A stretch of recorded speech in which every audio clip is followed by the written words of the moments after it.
Good evening, everybody. Welcome back to Variant Roles Presents Ravnica. My name is Eugenio. I am on the Creative Council here at Variant Roles, and I have no internet in my house, so I'm coming to you live from my phone in a very uncomfortable position. So I apologize for any weird adjustments or camera turns off that you see from me. We are happy to have you back here on Variant Roles for this very fun, very exciting Ravnica adventure. I don't think we have any big announcements for you this month, so I'm going to pass it over to our illustrious Dungeon Master Alex to get us started. Hey everybody, I'm Alex. I'll be running the show tonight. You can find me on Twitter at AxolotLCure. I use he/they pronouns. I'll be running the game tonight. I just said that. Having a great time already.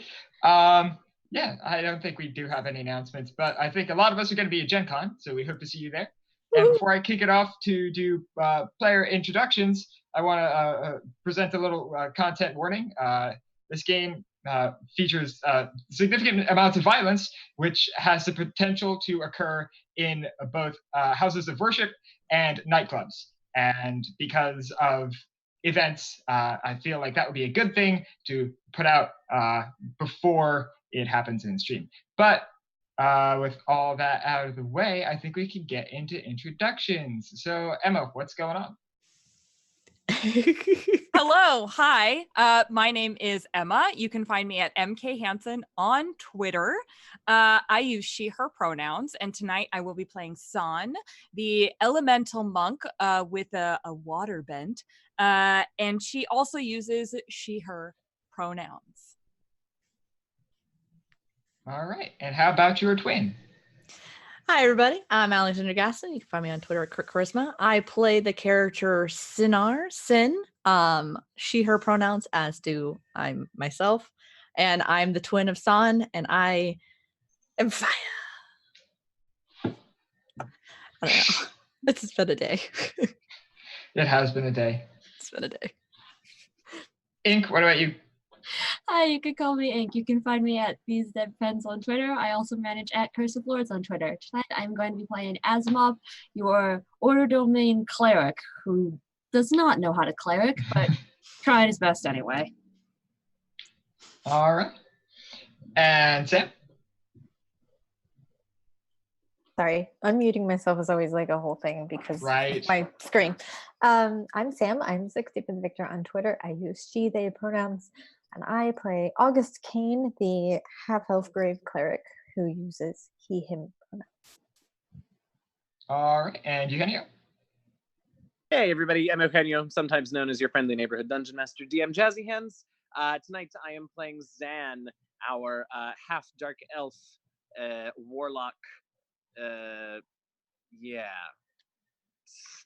That's all. I promise she'll be more eloquent, but I have to dig. That seems to be the theme. And last but not least, our returning very special guest, Taryn. Hey everybody, Taryn, he, him, Tarzan Nosy on Twitter. And my brain just completely shut down. I'm playing Rillian, the Vildalkin Inquisitive Rogue. There we are. Those were a lot of words that took a lot to get out. Yeah. Gen Con. Yay. All right, and I think we're all ready to get going. So let's get going. Right page. It's been 6 days since you almost died, Zan, and it has been quite a time. You found yourself working with probably the two most opposite groups you could possibly imagine. On one hand, the Orzhov leadership, who have primarily been represented by Lady Teysa Karlov, have been calling on you and your intrepid band of problem solvers almost daily. Fighting the undead was not something you ever expected to become skilled in, but by now you're quite proficient at it. On the other hand, working with the cult of Rakdos has been a more unpredictable experience. Though the cult's anarchist tendencies tend to put them at odds with you and the Orzhov Syndicate, you have found them to be capable allies, and whether you admit it or not, they have made dealing with the rogue necromancer Karadotsk's undead legion significantly easier. And there's also something else about them. While most Ravnicans believe the cult to be a gang of bloodthirsty sadists and pyromaniacs, you've plenty of that as well. There's a protectiveness that the cult displays towards the downtrodden in Ravnica that goes far beyond their cruel reputation. Whether you, as a member of the Orzhov Syndicate, appreciate this, I feel like is a personal matter. Not that you have much time to contemplate that anyway. Lady Karlov has become increasingly agitated as of late, and it is slightly concerning that she's invited you to meet her, not in the lavish halls of the Church of Deals, but in the Ravnica Undercity. You all currently find yourselves being escorted to Duskmantle, the guild hall of the Demir family. And that's where we're picking up. So, you've all been invited by as close as you can get to the biggest boss that there is to meet her in Duskmantle, which you're all significantly powerful enough and knowledgeable enough about how things work that you would know that the Demir are information traders, spies, and general shadowy steel people, occasionally assassins. They keep that well hidden, though. Actually, most of Ravnica believes they're just a guild of merchants, and actually like them quite a lot, considering that everyone else is like very overtly violent in some way or another. But you are currently being escorted by 4 cloaked figures. But honestly, it's not the cloaks that are doing most of the disguising, because like you look at the faces of your escorts, and like every time you look at them, it's like a different face. And like sometimes you look and like the face just like seems to be in motion. It'll be different races. Like sometimes you're being escorted by like a 6-foot-tall goblin, and like that's just what's happening right now. It's clearly an illusion meant to keep up the secrecy of who's working down here. But you find yourselves walking through the dark, damp Ravnica Undercity towards a relatively unassuming door. And that is pushed open by your guards, and you're left in sort of like this foyer area for a bit. There are magical lighting to keep... There's magical lighting casting like a weird bluish-green glow. There's sort of like a double staircase that leads up to a central area that you do not know what it is yet. And you're just kind of left there for the time being. And that's where we'll pick up. Really, and you're with them as well. Just put that up in.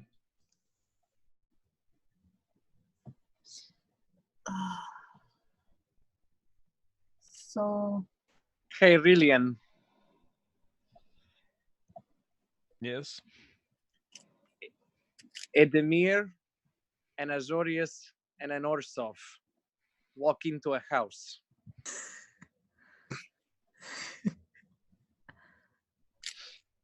That's all. That's what happened. That's it. Lady Teysa Karlov is with us, correct? No, she just invited you here. She's not there. Oh, jeez. Great. Wait. She invited us to come here, but she's not meeting us here? Well, you have not seen her. She invited you to meet, but she's not In like theory, with we're you. meant With to you. meet. Okay, Yes. got it. Yeah. Got it. Yeah. Oh gosh. Just out of curiosity, are we still level 7? You are still level 7. Yes. Damn it. We better be, because I can't get to my character sheet to level up. Right. I was gonna say, jeez. Just Wow, it's almost like D&D was meant to be played with pencils and paper and books. Did you just tell me how to play this game? I'm twice your age. Child. listen here, Although, which to be fair, you one? may have been playing longer than I have, so. So Yeah. we're going in. We're all there. Yeah, you're all there basically in just this waiting room. Okay.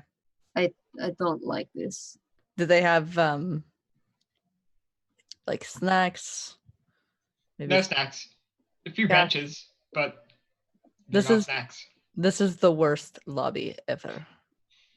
There's not even pastries. There's no gummies. There's no gummies, but I don't expect them to have gummies. Only the cool people have gummies. All right, as you're considering gummies, I'm gonna need everybody to roll me an intelligence saving throw. Oh, Jesus wonderful. Do you know Christ. what? I was this close to saying, knowing that we're going to the Demirs, can I go find like a brooch of mind shielding before we go in here? I'm This good is for the money. not good. Wait, is this charm? Is this a charm? No, it's not a charm. Fuck. No, of course it's not. They're the Demir. I got a 12, 12, all right. which actually isn't that bad. I got a 6. All right. 15 for Zan. Oh, All no, right. 20. I got a 9. Well, that's 3 Okay. better than me. 19. Of course, August does. Of course, it's August. August is so wicked smart. 23. that- Oh, I it's thought- 23. Okay. I thought that was Oh a yeah, 5 because it's first. reversed, Oh, right? yeah, I was gonna say. He has a plus 0 to intelligence. I just got 32. really lucky. 32. No, All right. 23. 23. Well, so as you're standing there, the weird blue-green magical lights that are just sort of floating in the air, they start flashing, and they're like blinding flashes. Imagine if you're like standing in like a pitch black room, and someone has one of those big black DSLR cameras and like takes a picture with the big ass extendable flash like right in your face, like that bright. Oof. Like 3 flashes like that, and San, Sin, and Asimov, you have all forgotten how to get here. Your memory has been completely wiped for all the Hey, Men in contents Black does. of the past hour. I don't Oh. like that at all. I No. don't like that. I don't care. What was in those gummies that you gave me? What gummies? I You know, hope that's- that whatever just happened to us was cleared with Lady Carlisle, as we are guests in your house. No response. I'll lean over the Zan. Find the guild mistress. I'll lean over the Zan. Zanafia and go, do you want me to beat them up? So much, but maybe later, my darling. All right. Let's go to find the guild mistress. All right. Actually, as these flashes ended, the doors at the top of the stairs for the waiting room actually did open up as well. So Neat trick. you were meant to be decontaminated. Ugh. Ooh, I don't. As if we're the dirty ones. Makes me want to lick my hand and like rub it on the wall. Decontaminate that. Mm, I guess we walk through the doors. all right. You head through the doors into like this sort of really lavish dining hall. It's all very dark woods, a red table runner. It's fully set. There isn't any food out, but like there are all the place settings. It's almost as impressive as with the Orzhov throw parties and feasts and things, but Almost. not quite. Even so, you do see Lady Karlov towards the back, speaking to a tall male figure who quickly walks away as you enter. Do we see what they were saying? I don't think so. That was I a can't- confusing can't- question, but you can read lips, right? Yeah. Can we see what they say? I was like, that's Can not we how see? it is Can how we that see works. their lips? And can we see what they're saying? I don't think so. It's a large room. How far is your dark vision? I'll ask that. 60 feet. Yeah, it's the room's longer than 60 feet. If only I could read them. I'm a full-blooded elf. I'm really cool. Alex is like, let me have You can my do lots of history. Let great me things, like have saying hello to the this. Guildmistress. Guildmistress. Yes, um, Anafia? Are you aware of the? Were you subjected to the a special type of welcome that we just were put through in the entrance hallway? Oh, I don't think they would try anything so crass on me, but I had to permit it for you to get you in here. Of course. So why are we here? I'm a little concerned about some of the Orzhov leadership. I think that maybe we still have some people who need to be removed. And as a result, I'd rather not, discuss any significant plans until they're removed, found out, and dealt with. Stronghold of House Dimir seems like a good place to have this conversation. The best place I could think of, for sure.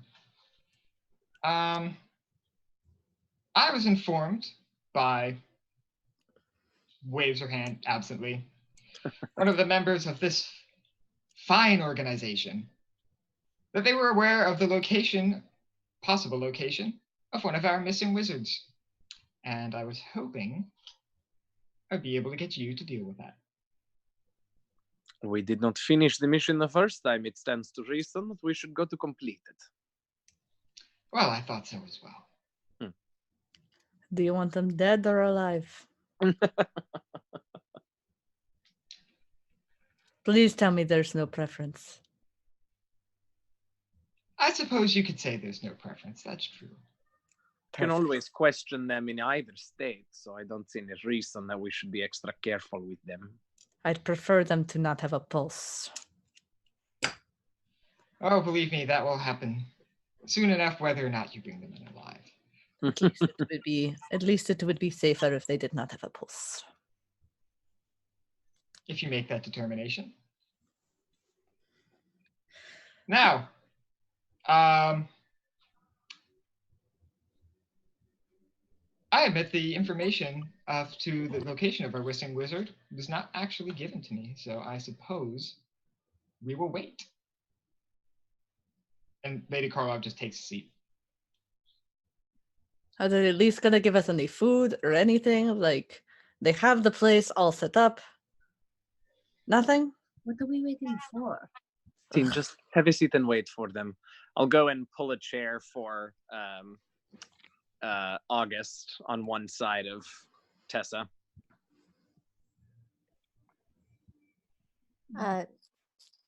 He nods his thanks and sits down. Are you gonna wipe the seat off first? It's House Demir. They can clean their own chairs. Yeah, but I'll go sit. I'll sit opposite August on the other side of Tessa. I normally would just stay standing and kind of put my back against the wall and survey the room. Gotcha. Do you want to roll perception for that, or just generally? I would love to roll perception. Sure, go ahead. Roll some perception. Ugh, not great. Let's see. 13.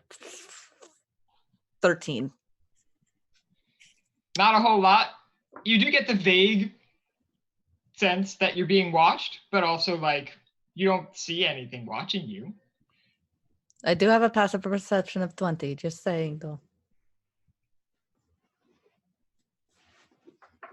I just kind of want to observe the room and like its structure, and if it's just us in the room. Okay. So the structure of the room is pretty easy to determine. It's probably about 150 feet long in total. It's a real big space. Probably maybe like 90 feet wide or so. It's definitely a central meeting place, and you actually get the impression that it's probably somewhat like multifunctional. You see like a towards the back, there are like some slight steps that lead towards a back door. So you get the impression like, oh, someone could be speaking to a large audience here. The table could be removed. On the sides of, like on the walls, halfway along the length of the room, you see like these two like balconies leading to other parts of the of the guild hall, where people could like also watch anybody who is speaking, or just sort of enter in and survey what's going on down below. These are sort of like little interior balconies from the second floor. Good. Is there anything that's particularly odd that stands out to Asimov? Nothing that stands out, but you can roll a perception check. Okay. Natural 20 plus 6, 26. All right. So it's not really entirely surprising, given that, you know, this guild is pretty much entirely based on trading secrets. But like you almost swear like you could see like just like eyes just like on the wall. Almost like growing out of the wall, like, and you only see them in your peripheral vision. When you like turn to look, like they're gone.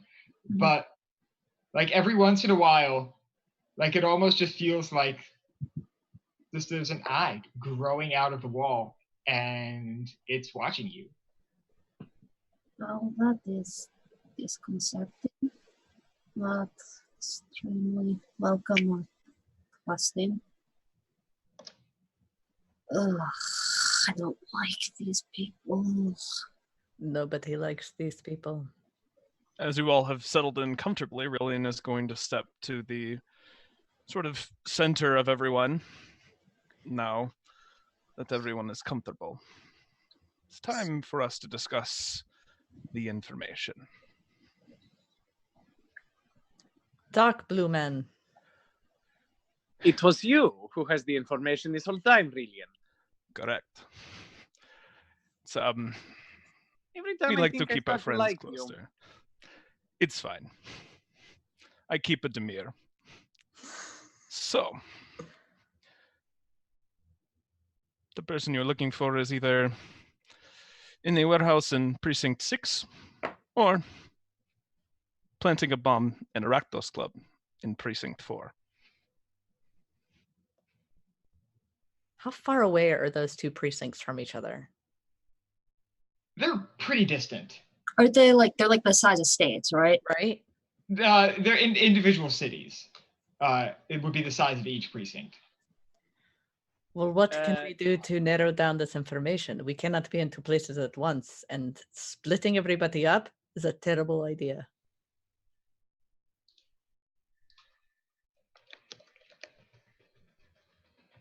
Who owns the warehouse? Before we get to that, it is a good point, Sin. We should not split up. The is it? So we are to go to serve the Isit or the Rakdos. Such choices we have. How did you find out that there were two possible locations?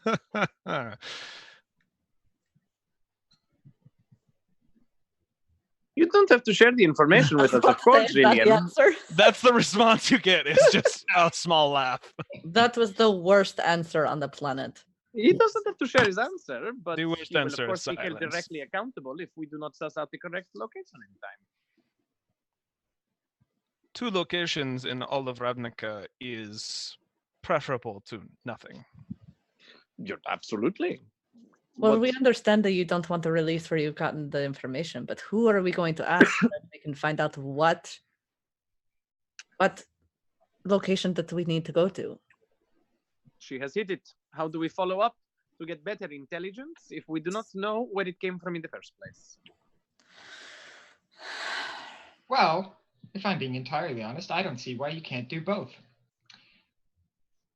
Why don't you go straight from here back to Orzova, get 20, 30 knights, send them to one location, you go to the others. the other singular rifle. Oh God, no, please, not more than 2. Yeah, right. There are 7. They're in every precinct. Yes. Okay. Sanafia dies. So it gets a bit dusty in here. Yes, but I really want to go where she is. Or where she? But the wizard was a she, wasn't it? I can't remember. Where they are. Yeah. I really want to know where that wizard is because Yeah, the one you've seen is a she. I don't want these soldiers to be taking my kill from me. As much as I'm loath to help the Rakdos, I must say that the idea of infiltrating an Izit warehouse that might explode at any moment in front of us or on top of us doesn't fill me with excitement. Also, we know that the Rakdos are not completely useless in helping us against the undead forces of Kara. So, for my part, I think we take Lady Carlyle's advice, muster the Orsofian Knights, send them to send them to the warehouse, thank you. And we should probably go to work with those that, though we dislike them, we have a history with, and head to the nightclub. That is, for my part, what I think. But didn't they say that they were planting a bomb at the nightclub and not the warehouse? Oh, you know as well as I do that the Easy don't need someone to plant a bomb for their warehouse to explode. No, Yeah, They're known for being a bit volatile. I would much rather go to where there is a bomb that we know we can find and defuse than worry that every step we take is going to accidentally set off some easy contraption. So send the knights to the warehouse and then we go to the nightclub. Is for me my idea. I mean, I trust you, so that I would be okay with that. Sanan, what do you think? I am inclined to agree with that. I think that we could also ask that the knights don't, if they can, avoid it. If they come across her, they bring her in alive. But we get to choose if we run into her at the nightclub. Oh, I have no problem with that. I would beg for one of us to have the honor of dispatching with her back at her sofa should the knights run into her.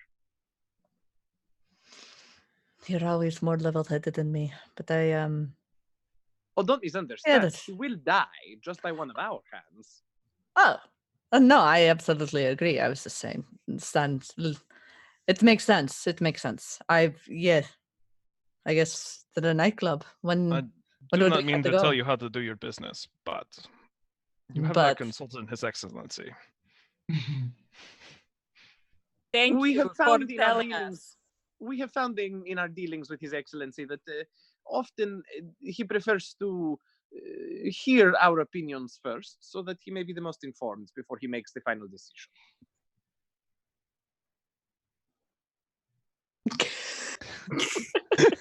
That's all you need from August. August just... It's fine. He's only our babysitter, so it's okay. August just sitting there. I don't want to go to either of these places. It's kind of like asking your boss to go to a nightclub with you or go check on the warehouse. It's like, either way, they don't want to do anything. So let's go dancing. May I suggest, before we go dancing, that we find a way to keep ourselves from, almost dying again? Okay, that's fair. I think we need to buy some health potions. I think that's a great idea. Yeah. I'd like to buy as many. You said we got a lot of money last time, so Yes. Spend it all on superior health potions. How much money did You're going to get 5 of them. I feel like I haven't been adding any money to... I haven't either. I haven't added a single dime. But supposedly I have 133 gold. Okay. I have 145 at the moment. Ooh. So like last session alone, you were given 2,000 gold to procure yourself some storage, which you manage to keep for yourself by stealing something. Awesome. I was gonna say, are you surprised it's So us? you have two at the bare minimum. You have 2,000 between yourselves. You also made it was like 300 or 600 from another job. You have money from completing the first job of collecting debts. So you've made some money. So I will need someone to do that math. yeah, I was gonna say I don't know those figures. Evenly I don't think split. any I of was us have- rounding things, so I don't have the exact numbers, but evenly split, we're all sitting at about,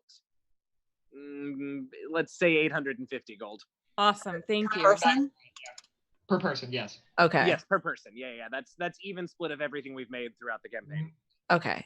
Then I will up this to have how much? Never mind. I need to go buy health potions. All right. You please We all do. point. San, do you need health potions? Yes. Okay. Can you please point the twins in the direction of health potions? So honestly, you can get those straight right in Orzova. Like, there are people who do very violent things over there. And like they have like their own sort of stockpile of equipment that you still need to pay for, but Discounted. that's not discounted, it's accessible, right? Because otherwise, who's gonna sell you a superior healing potion? Like, Okay. Well, it's a one-stop shop, so to say. cool. Then healing potions. All What do they have available? Is it just basics? They have regular and greater. How much are the graters? Are they like 150 a piece? I can't remember. They are 200 a piece. And then the basics are what, 50? Yeah. Let me get 5 basics. That's a lot. That's 250 gold, right? Yeah. 5 basics and 1 greater. Sure. Go ahead and mark off the Listen, gold. you and I get fucked up on the regular, so like Okay. That's smart. All right. Yeah. I'm just gonna take 2 greater because I have my healing thing now. I will do what Sin is doing. Greater healing potions do 44 plus 4 hit points of recovery. Yeah. Okay. Healing. Why don't I have basic on here? Because it doesn't look like it exists because it doesn't have a color, but it's there. Okay. Why It's is just it- black and it's right above. There green. it is. It's yeah. Okay. So How much money did we just spend on that? I just spent 400 gold pieces. So Okay. I bought these exact same things you did. That's all. Okay. Okay. Thank you. I know math. Anyone else have any shopping to do? They What didn't- are the odds I could find some upgrades for my shield and my armor? Um. I should have asked you this off stream. Sorry. But Yeah. No, it's fine. Shopping simulator. What kind of armor are you currently wearing? currently, I'm wearing studded leather with a standard shield. Okay. Let me see here. And by upgrades, it doesn't have to be anything fancy. I just meant a +1 to either of them because Zan Yeah. runs into combat more often than I initially anticipated she would. Yeah. And they wouldn't happen to have any bracers of defense that we could just steal, do they? Ah, I will You say mean if you want to acquire. attempt to steal from your guild, you may try. How much in I trouble would literally I get? cannot. August is literally with us, keep in mind. You get in a lot of fucking trouble, right? So it's not like the Rakdos who are anarchists or the Right. Silesia who are hippies. And they Uh, cost like $2,000 gold normally. Yeah, they're expensive. I would What also are? try to stop you if I saw that you were if you were looking like you wanted to do that, I would have stopped you. All right. Party pooper. Yeah, they would be around like 2,000 gold What's pieces. that? Oh, the bracers. Yeah. Bracers of defense. Like I said, you may attempt to steal from your guild. If you No. Might like. not. No. Can they be on loan? Can I borrow? Girl. I think you're asking the wrong people. You're barking up the Yeah. wrong tree you This is could not the one. possibly find. Can't fault the girl for trying. All right, let's get Zanafi out of Zan, you are actually able to find a magical shield. Great, I'll take that. All right, sure. That'll be 500 gold, and it's a +1 shield. Absolutely. And I'll grab a few standard potions of healing with the remainder. We'll say 3, so that's 650. So I got 200 left. Got you. Mark that on your sheet. Thank you. And for reference, we do the you can consume a potion for a bonus action. Great, thank you. Oh, nice. cool. Thank you. Great, thank you. But you can feed it as an action, correct? Yes. Yeah. Give it to somebody else requires a full action. Yep. I like it. I'd like it. Rillian, is there anything you would like to buy from your guild hall or Orzova? You've been given access to their stockpile for. I don't really have any money, and I'm content. We could buy you something. We could buy you so many gummy bears. Okay, good talk. I do not know how to break this guy. I don't think we can. It is my mission. We must make him laugh. We must make him at least smile a little bit.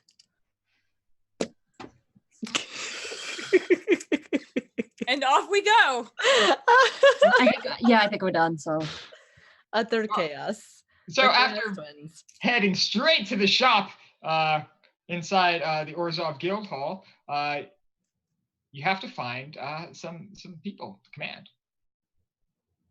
oh yes. Stand in the middle of the lobby. I'm kidding. I'm not going to. It's going to be like, hey, everybody. Here's the Orzov. Surely there are forms for this. I was gonna say, is there anyone that Asimov might know because he's like directly a priest? Not like this is not priesthood stuff. This is like fighting people shit. And it's not even just like enforcement, which is what you're in charge of. Yes. This is like defense. Yeah, they don't send knights in full armor to go shake down shops. They send them out in nice in the white satin. Sorry, that was a terrible Moody Blue show. Continue. So yeah, it's not really your department, so to speak. Do the Orzov have like a job board, like where they can put up people can put up listings for like needing to hire people? Or would perhaps our superior have access to being able to hire people? Yeah, I mean, she basically just told you to like go there and get them. And with the amount of like things you've been doing for the guild and like unique and special things, like you're pretty confident you can just tell people to do something. If they're significantly lower ranked than you, they'll just do it. Like when you were told by the angel, like, go do this thing, you just fucking did it. You get the sense that to some people you're at that level. You've been gaining notoriety steadily. We're so cool. But as for acquiring people, you're absolutely right, Xenofia. There are forms for this. They keep a barracks, so you can literally sign off on it, get your people, tell them to go, and they'll go.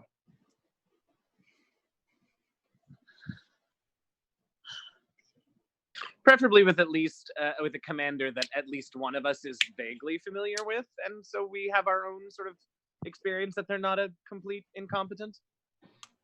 That's fair. All right, so you procure. I can roll some dice there. You procure. 32 soldiers. Ooh. Pretty good. Under the command of one giant named Lev. L-E-V, Lev. Obviously. Oh, love. He's got a good reputation. He's known to be very kind to his men. How do we know Lev? Just like So imagine you work for like a really big company and there's like a person that you don't really work with them, but they come up in conversation a lot, and everyone always talks about like they're a super cool dude or something like that. Okay. Like they're just really well liked. Okay, so And you're not they're a giant and a captain in the Orzhov ranks. So if you feel, it would be reasonable to feel confident in this person's martial capabilities. But Sure. nobody ever invites them to the parties. Well, they certainly never invite him to the stealthy parties, so I assume that this Yeah. is not going to be any sort of like secret infiltration. So should we maybe make sure Lev is provided with some sort of writ from the Orzhov saying that they are there looking for so and so A warrant? of sorts? I'm not really sure what the relationship with the Izzet is like. Yeah. It's to some extent neutral. They don't really clash a lot. That's kind of what I thought. Yeah, like the Orzhov dislike them because they're chaotic, and the Izzet think the Orzhov are boring, but it doesn't but beyond really. that. Yeah, it they're doesn't kind of right. really in violence. And Right. the Orzhov actually do either directly or indirectly end up financing a lot of invention. So Sure. as much as they Um, like each other ideologically, they work well together. I mean, just because we are not in control of that mission, I sort of want to like make sure that the Izzet aren't going to make anything harder on them than it has to be. Gotcha. So Okay. Zan's sort of prepared to give them something that will go so far as to say like, in exchange for unfettered access to their warehouse, any damage done in the course of capturing the renegade wizard will be reimbursed by the Orzhov. Sure, that sounds reasonable. And August could sign off on that, given their rank. Cool. Look at us being so like official. D&D Yeah. paperwork simulator. Yes. Right. It's really more Zan just doesn't trust anyone that isn't us, and so anything that she can do to like remove obstacles for those less awesome than us makes her feel a little better. Well, if you assume that Zan trusts any of us. Okay, so Trust She you. trusts you all enough to not have killed you yet. okay. That's Oh fair. God. Yeah, no, that's fair. Yeah. Okay, is everything good then for us to like go dancing? Dancing. Dancing. Yeah, essentially you're good to go. Do you want to do any preparations for actually going to the Rakdos nightclub? I have nice clothes apparently, like nice clothes in my equipment apparently. So why not? Not quite the place for those. I I don't put know. on something very slutty. I mean, I wasn't gonna say that, but You're implying it. We look so good. yeah, it's the fine clothes and nice clothes. Those are for like like the opera house or like weddings and things. Listen, I don't know what fine is considered here. For all I know, fine is like a crop top and mesh pants. I'll be wearing the black harem pants that have the slit all the way up the sides and they're a little bit sheer and like a really nice tight top. Perfect. I did the fiery makeup like just that much more smoky. That's For not anybody makeup. That's not describe- makeup. It's just me. Their club attire. My club attire. Maybe they're sequins. I don't know. Zan just takes one of her nice dresses from 2 or 3 seasons ago and hacks off the bottom half of it. No, third of it. I was Bottom like, third. Been there. Been You there. know how halves work, right? I have done that. That was my homecoming dress. I just took a nice long dress and just hacked it incredibly short. That's what you do. It's recycling. Yeah. It's environmentally conscious. I don't think we know what recycling means. Okay. We're ready. I We're think. so ready. I essentially match my. If we're talking outfits, Oh my I god. essentially also match my sister, except I am in like a very, very dark iridescent blue. Yes. With a little bit of sparkle. Yes. Just sure. a little glitter. Just a little Yes. bit of glitter. Yes. It looks like I've been hanging out with Kesha just a little too long. Asimov is just wearing like his normal white button-up shirt and pants. Only the buttons are buttoned like a little bit lower than they normally are, like like 1 or 2 buttons. Okay. And August looks like August. I mean, August always looks good. Let's be honest. That's true. Very true. August just looks like Curly from Good Omens, and that's just how it is. I'm here for it. Okay. Does Brilliant do anything special for the club? Nope. All In right. the uniform. All I right. will just stand at the back awkwardly. Yep. He's like Frowning. the dad that gets recruited to like Dad at the chaperone a dance, middle yep. school dance. Are you wearing like an Argyle sweater? No, no Argyle. It's that same sort of like robed Senate attire with like the gold trim and the gold like inlay stuff. You said dad chaperone, and I'm thinking sandals, Socks, suspenders. socks. Nope, not that bad. Oh, More like the cop at the party. Oh, That's so much worse. Yep. But it's more spot on. Yeah. oh that no. inexplicably asks you for a blunt. Hey kids, you got me.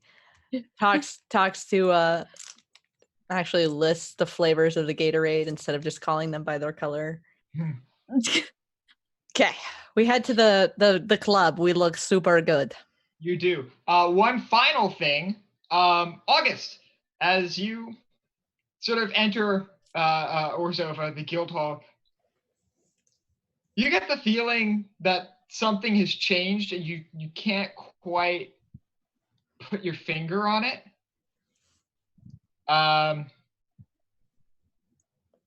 You almost feel like more connected to the building, if that makes any sense. It almost like you've worked here for, I mean, you're a half elf, so you could have worked here for a very long time.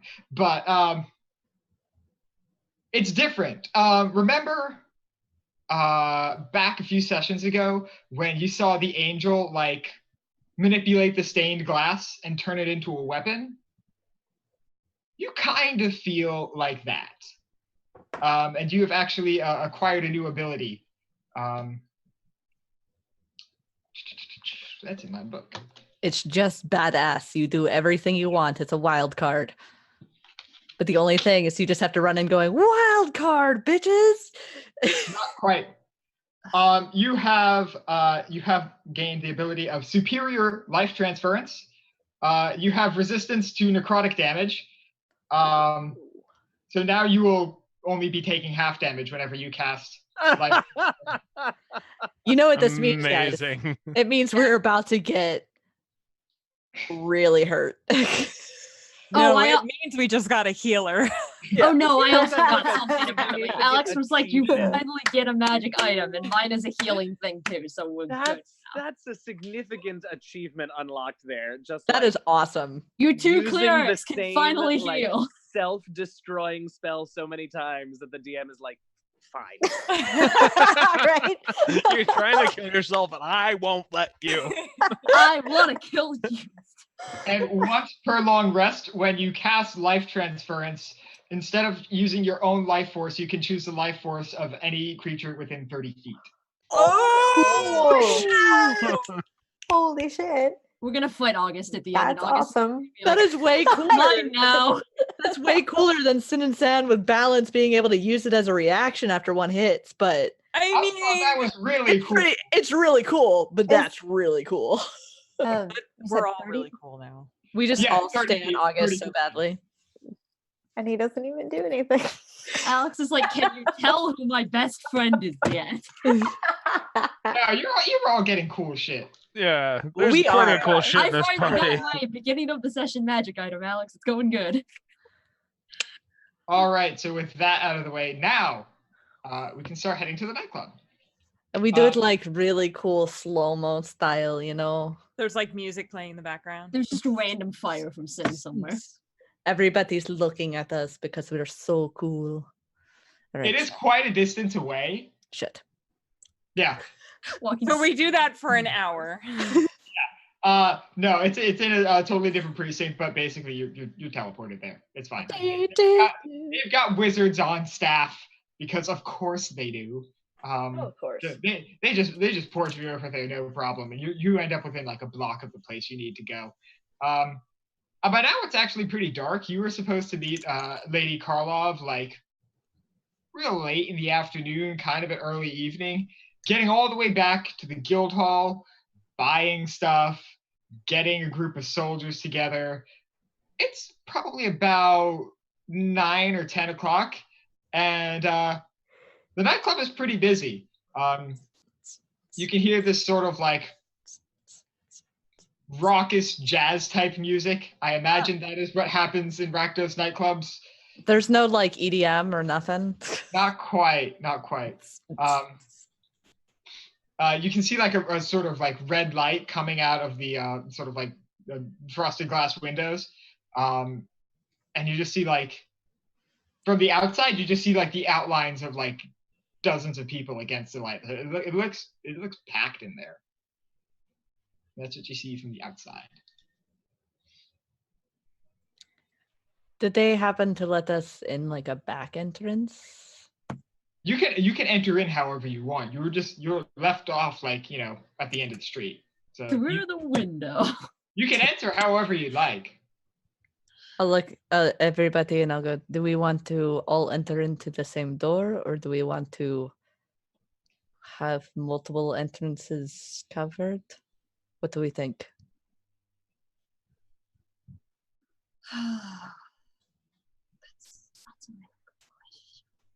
I'm also wondering what Click. exactly are we looking for while we are here? What is it? Are we looking like what is our plan? Are we just going in and hoping for the best, or I mean, Well, the rumor considering- was that a bomb was being planted here, yes? yes. yes? Just clarifying this was the place. Go ahead, Sin. Sorry. I know. I was saying, considering that's all the information we were given, I'm at a loss. All I know is that there's multiple entrances and exits into this place. If I were going to plant the bomb, I would try to find the easiest entrance and the most secluded area. Alex, do we know which wizard this is? Actually, Rillian does, and I imagine he would have informed you. Okay. This is one Constantine Levin. Okay. So presumably Well, hell. something. Okay. Not. Who frequents these Rakdos nightclubs? Is it generally just Rakdos patrons? It's actually a little bit of everybody. So Yeah, this that's is what I like figured. this is like the Rakdos pretty much do like all entertainment in the entire city. Right. And like I mean like all entertainment, everything from like dry poetry readings, crazy murder circuses. Right. Ooh. The whole gamut. So really everyone comes here to blow off steam. It's just who's going to publicly let you know about it. Like a lot of like guildless people, they'll just like come because like they don't care. Some might have personal, conniptions about it one way or the other, but those as individuals won't go. But like the Azorius do attend these. They just don't attend in uniform. Sure. So everyone goes here and just nobody talks about it. Is this Okay, something well- that maybe we should be taking off our Orthav rings? Or do they already know? I mean, I have a feeling if Constantine sees us, he'll know who we are, whether or not we're wearing the rings. That's My true. concern actually is whether we should, and I don't know if this is the best course of action, but I wonder if perhaps we should pass along our intelligence to the proprietors of this club and attempt an evacuation during which perhaps we can sort out where Constantine is, but I worry he will escape. I don't know. I would be worried that he would see the commotion of people trying to be shuttled out and just up his plans. Do we I'm want just to thinking try- in a crowded nightclub, we have very little hope of being able to move around freely enough. You're not wrong, I agree. But on we'd the be other able side, to we move would- around. We it would wouldn't be very be. difficult to move around and find him or his bomb. But it also might give us cover. So, okay. I don't think that as much as I think it would be important to get all of these people out of here for something like this, I think it could potentially either escalate Yeah. or ruin our chances of finding Constantine. So, what I think we should do is go in and see if there is a VIP area. Perhaps that's where they might go. Alternatively, it would be at the heart of this place. So either in the basement or behind the bar, Mm-hmm. someplace where they can do the most damage. Then what if we paired up? What if we paired up? We went in looking like just patrons, looking for a good time, and San, you have the ability to reach me. I don't know if anybody else has that ability as well. I can reach anyone. I could contact anyone. So perhaps we want to split in 2 groups. I will be in one, you will be in the other. Not you, but anyone. And we will communicate that way. We could fan out across the club, try to see if we can pick up anything. I'm just spitballing here. I know that we can't unfortunately stand out here all night, but we need to move. And we're meeting somebody here, right? Were we meeting the Oh, I thought you were saying we're meeting No. somebody. Never No. mind. I'm Yeah, still you dealing with dispatched the flashbulbs. knights to deal with the warehouse, and you're here to deal with the nightclub. Got it. Okay. So I will be in one group, and I think that we should take a look at like the main floor. The other group should take a look either up or downstairs if there's a second story or a basement. Yeah, so the building is like real squat. Like it looks like it has really low ceilings. It's this kind of like really unassuming, like just like concrete slab square of a building. Definitely not a second floor. How big is this building? Like how many feet Not- approximately? Not very large. Probably like maybe like 500 by 500 or so. Okay, yeah. Unless one of the 2 clerics are able to communicate telepathically or by sending a message, perhaps.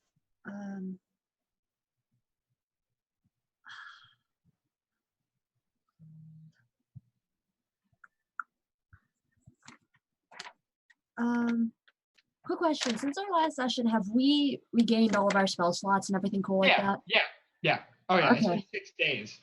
Quick question. How familiar is Constantine to me?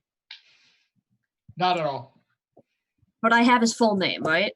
You have his full name, which was Okay. given to you by Rillian. You never would have interacted with this person through the guild. Okay. At this situation, would locate creature work? Can you read me the text? Describe or name a creature that is vaguely familiar to you. You can sense the direction of the creature's location as long as that creature is within 1,000 feet of you. If the creature is moving, you know the direction of its movement. The spell can locate a specific creature known to you or the nearest creature of a specific kind, as long as you have seen such a creature up close, within 30 feet at least once. If the creature you described or named is in a different form, such as being under the effects of a polymorph spell, you cannot locate the creature. The spell cannot locate a creature if running water at least 10 feet wide blocks a direct path between you and the creature. What's that last part about blocking? If there's 10 feet wide running water between me and the person, I can't find it. Okay, sure. I would say just knowing their name is not enough, but you could it would be entirely reasonable to try and gather information about this person for the purpose of finding them. But we've all seen them. No, you've not. You've never seen this person. We've not seen the No, this is the third wizard. You've seen the one that was not in the room. killed, Got it. You've seen the second, the woman, and this is the third, whom you have not yet seen. Got it. But I will say, if you can acquire information about this particular character's race or any other particularly identifying characteristics, then you could. You're close to being able to identify them, but you needed just a bit more information. Okay. How about this? We all go in, we act as if we're there to party, we try to find them, we do our best, And if anything happens, I can slow people down, I can hold them, I can do all kinds of stuff like that. We You're not have going to some, split up, right? I mean, we're going into the same building, but we're not going in as like one massive group. Correct. I just need to specify that probably Sin and I should be in different groups, as we both seem to have the ability to spot things. Yes, As well Oh, as that you do not see. So yes. you are very smart. I'll have to buy you a drink. It's Don't not, waste it on him, son. it's not working, Sam. he pulls out a little like pocket flask and just like This takes a is sip and puts it back in like the coat pocket. fantasy cough syrup. It's like a little sip. Okay. Okay, well, I tried. Whatever. I'd split the groups. I don't care. I have to. Then I should be. Nope, that doesn't matter. Actually, okay, yeah. It would not make sense for my sister and I to be in the same group. No, it would not. Unfortunately. So how do we want to split this? One cleric per group, or how would we like to do this? Okay, well, let's. We can have team captains. I will be one. Sin will be the other, and we're going to pick. Is that how we're going to do it? Like dodgeball teams back when we were in the monk Brilliant is school? just gonna go stand by San and just like For the record, I picked you. Okay, Sin, you go. I guess I take Zanavia then. That makes sense. I'm gonna lean over to August and be like, "It's just like school. I'm the last one again." I'm just gonna lean over to San and be like, August. Lean Oh, back. Thanks, guys. Love you. I'm gonna really quickly send a message back to Rillian and say, "Fuck no." Asimov, you can come with us, and I think August, you should go with us. oh shit! Let's be honest, Zenafia really likes August, so that kind of works. That works. That does That's work. really behind it all. I'm That's just fair. San's You just an want the asshole. couple. Sam doesn't want to let anybody in and doesn't want anybody to know that she gives a shit. Except I know. You know what I'm doing. No one else knows what I'm doing. I got the dream team. Okay. And where are we entering? Are we all entering in the front door or? There is a back door for what it's worth. But do we want to look super suspicious though? Are you good there, other Alex? Yeah. I'm laughing at Eugenio's reaction to my stupidity. I'm done. Do we want to go through the back door? I don't know. Do we want to seem suspicious? Well, I mean, I can play it off. I think we're okay. Then, August, back door? Yeah, let's go through the back door. Sanapia agrees with me. She's just mute for a second. Can I get the teams real fast here? Yeah, it's Sin, Zan, Zanafia, and August.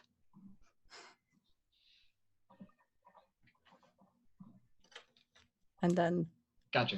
the other team. The others. I'll just look at Sanan and I'll go, you be careful. Don't do anything stupid. I could say the same to you. That's fair. Just don't get yourself killed, please. I can't go through it again. I can't go. I stop it. We're both All right, leaving at this leaving. point. Okay, goodbye. That's as much feeling as I'm putting into this. We storm off in opposite directions. Good. There we go.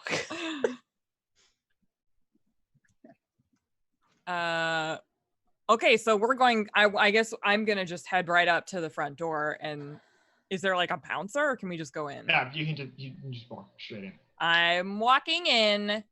All right. So from the outside, this is like this real short, squat, I'm assuming stubby building. And you get the sense of why that is when you come into the inside. And it's sort of like an upside down step pyramid. So there are just like layers, and it just keeps going down towards like this central arena is probably too strong of a word. Maybe stage is better, that you can sort of view from all sides. There's all the lighting in here is red.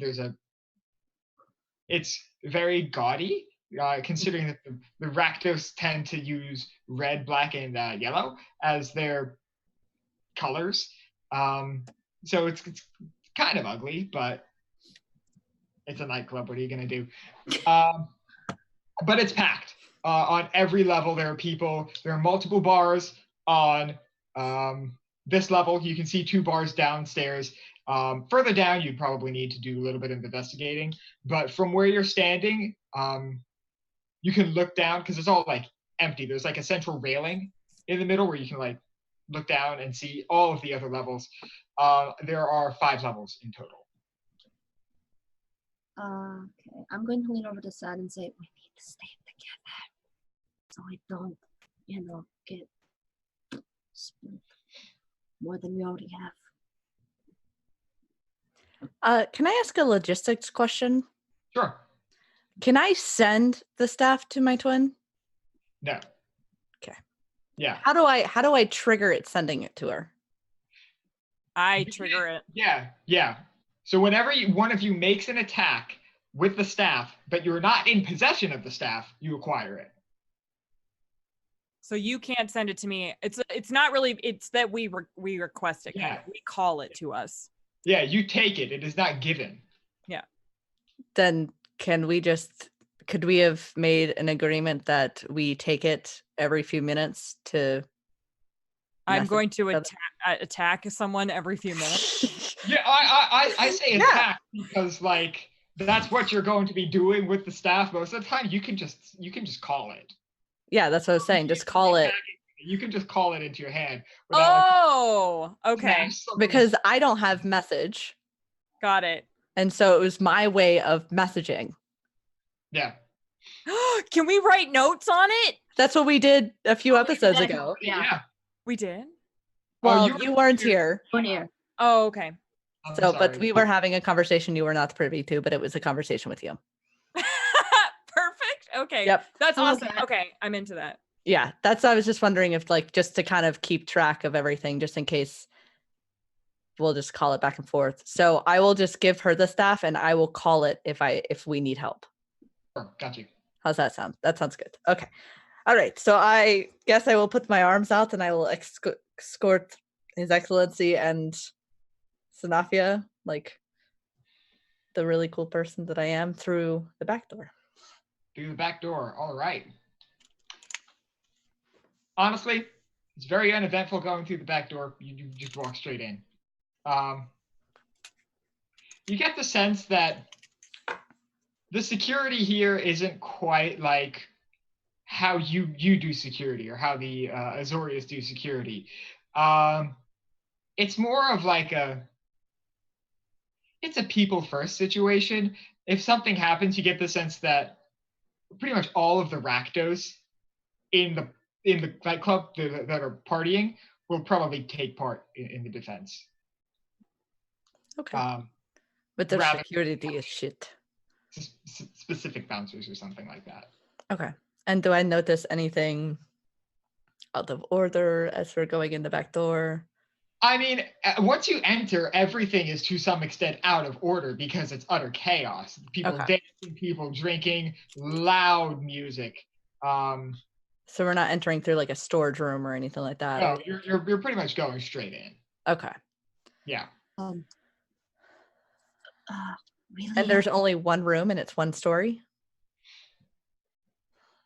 Oh no, it goes down. It's like an inverse step pyramid. So like you have a large space on top, and then in the middle it's open, so like sort of like an interior balcony you can look down to, and then you see like another one that's slightly smaller, and then there's another one that's slightly smaller. And you look down and you can actually see doors leading out. So it seems like it's sort of like it sort of funnels down in the central area, but there are also little branches that go off as well. Okay, so this is like a maze. Kind of. Not like it is not designed to be a maze, but it is a large, confusing structure that has multiple levels on it. I'll just lean over to August and Zanafia and I go, do we have any clue on where this starts to look at this person?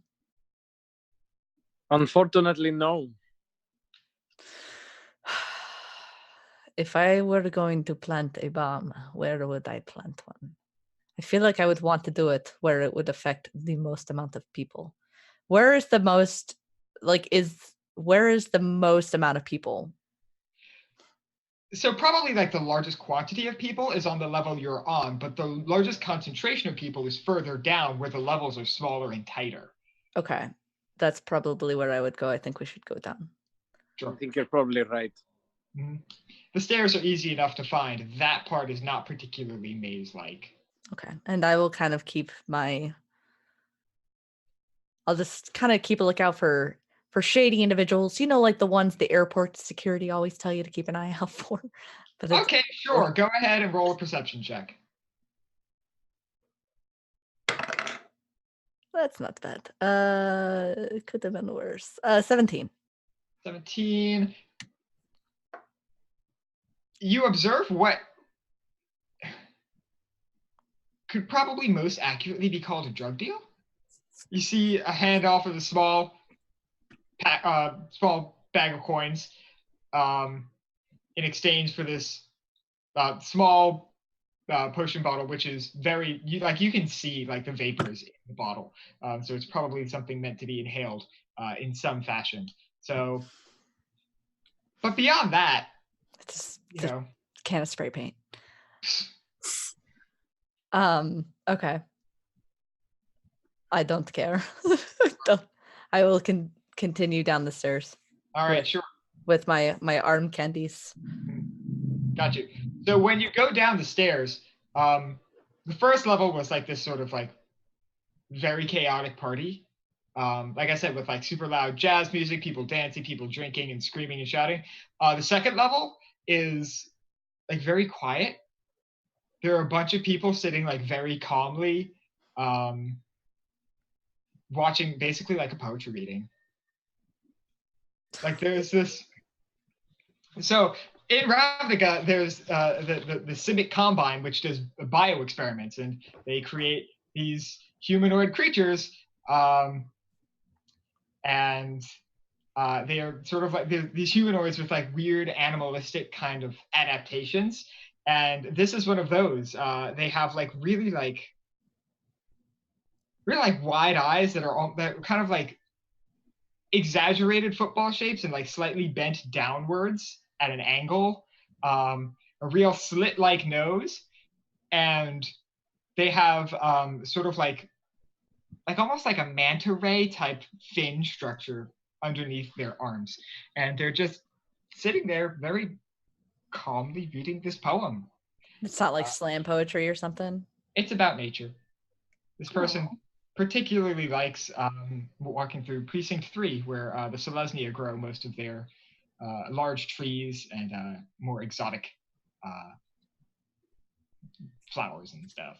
Maybe we should look for a bomb here. If I was going to plant one, I would plant one here. Okay, a bad joke. All right. How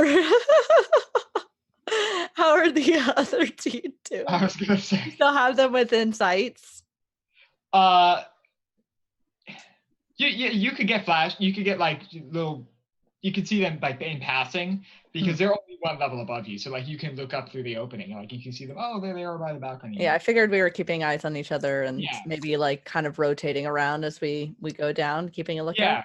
Yeah. So currently that's not very hard to do. Yeah. As you get further down and you separate further, that'll become harder.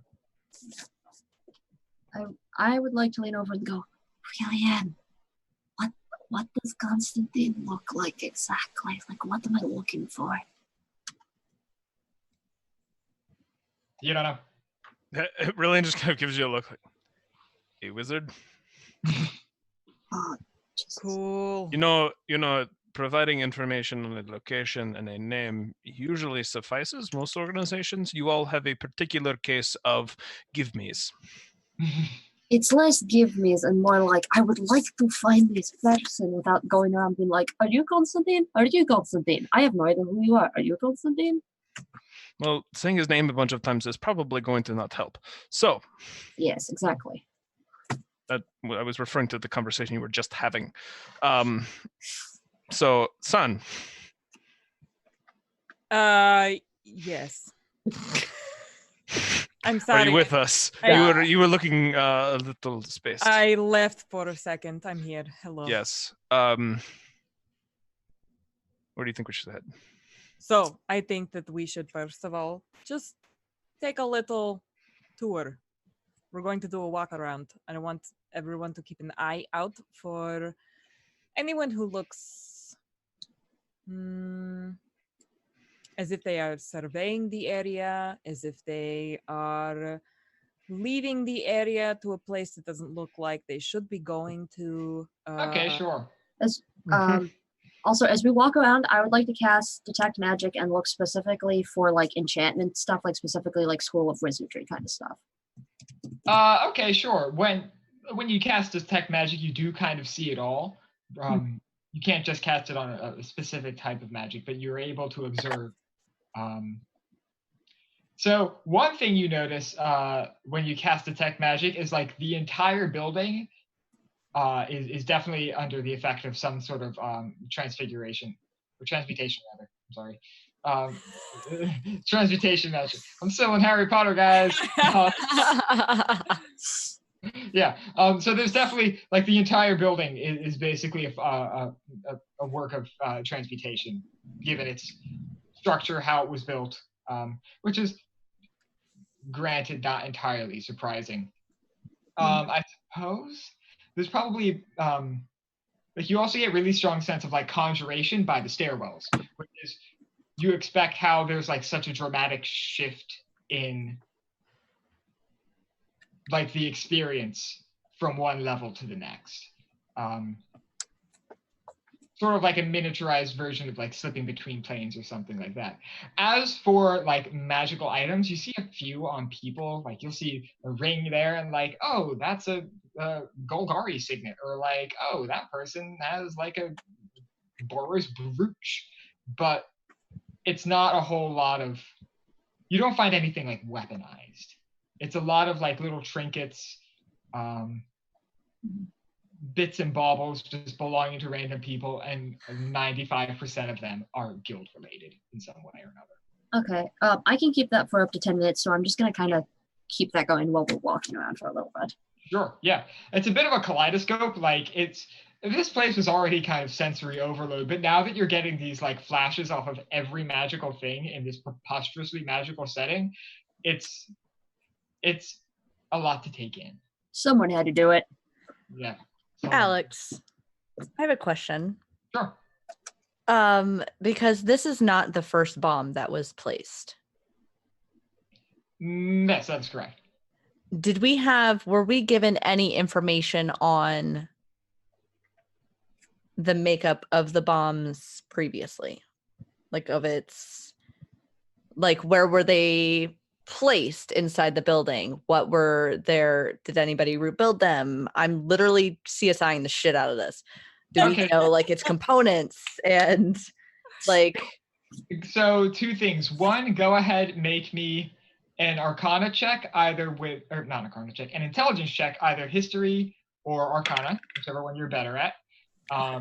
If I can help her with it, I will, as I'm proficient in both of those. Okay, yeah, Zan definitely helps. You sort of like, pull off to the side in this little poetry reading area, which is like totally different lighting, like the materials used for like the walls and the floors are like totally different. So it's like you get a little bit of whiplash going up and down the stairs, to be sure. Step aside and have that conversation. 18.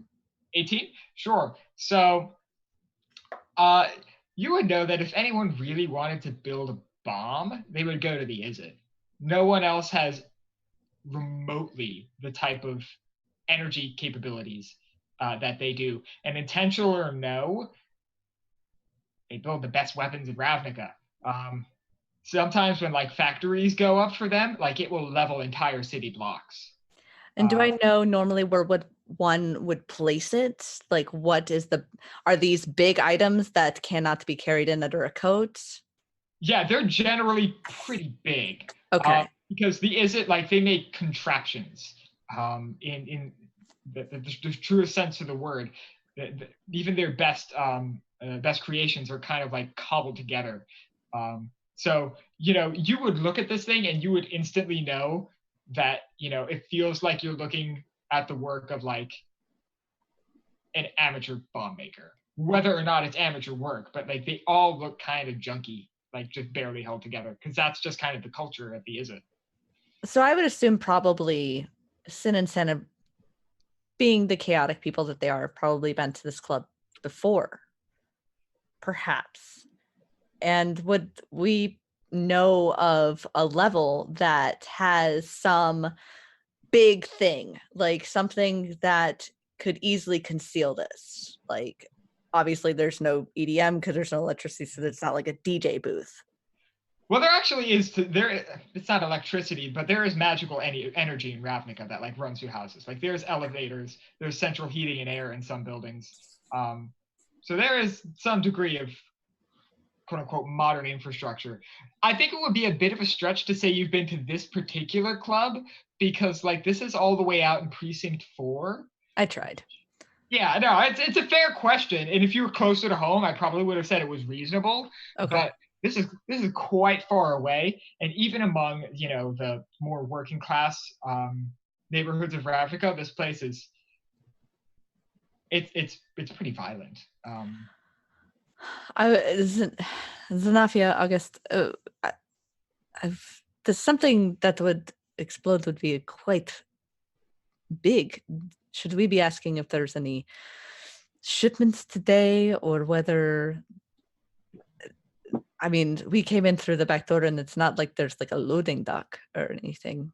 But I feel like if we keep just looking with our eyes and not thinking with our heads, we're going to be delayed, and we're going to be part of the victims. I'm very proud of you, Sin. That was a very astute observation. I didn't say I was not smart. I just am impulsive.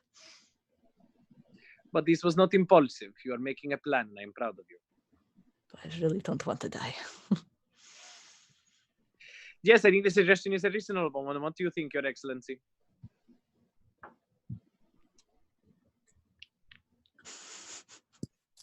Every time.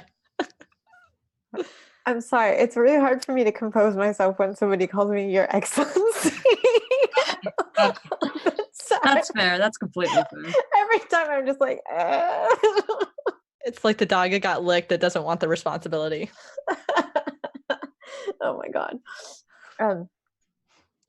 As he so often does, now he will defer to Zan's judgment. Sorry, you're like second in command at this point. That's fine. That's fine. You're the only one that keeps them in check. And plus, to be fair, like most of the time, like August works like inside Yeah. the church, so they're like very well versed in like the legality of like borrowing and finance laws and Yeah, debt and all that. They haven't been on the ground like this in years. Yeah, August is not an enforcer. So all of these tactical level decisions, like it would be very reasonable to delegate that responsibility. However, they appreciate being asked, because that does at least admit that you acknowledge their position as your superior. Hey. You respect the chain of command. So, Well, Sin, why don't you find us a bartender or a proprietor, perhaps, to ask about shipments or other unusual deliveries, if you are sure that it will be a big device, which makes sense. then I will do that. Is there anybody around, like a bartender or somebody in some form of management that might know of today's shipments? You see like this little goblin woman sort of like standing like on a bar stool behind the bar, sort of manning it. The bar down here on level 2 is mostly just various wines, but as far as staff, that's the only person you see on this level. And then I will approach them. Oh, hello, dear. Would you like a wine? I will take a wine in exchange for some information, if you don't mind. And I will pay for it, of course. For both the wine and the information. Listen, I've had then You're doing fine, Steve. Keep going. Keep going. I'm very confused. So am I. We were sent here to try and keep people safe. As you know, there have been many incidents around the precincts, especially in the Rakdos clubs, and we're here just to try and protect, and we have intelligence that there might be something bad happening. Were there any shipments today of like a weird box that nobody knew what to do and just kind of put it aside, or anything? Look, I serve wine. I don't really deal with shipments or anything. Is there somebody I could talk to? It's very important. I think there was a new hire. Maybe go downstairs. A new hire. Yeah, That's... usually, we get them to, carry the heavy things and everything. Do you have a name for this new hire? No. Or what they look like, so that I could introduce myself?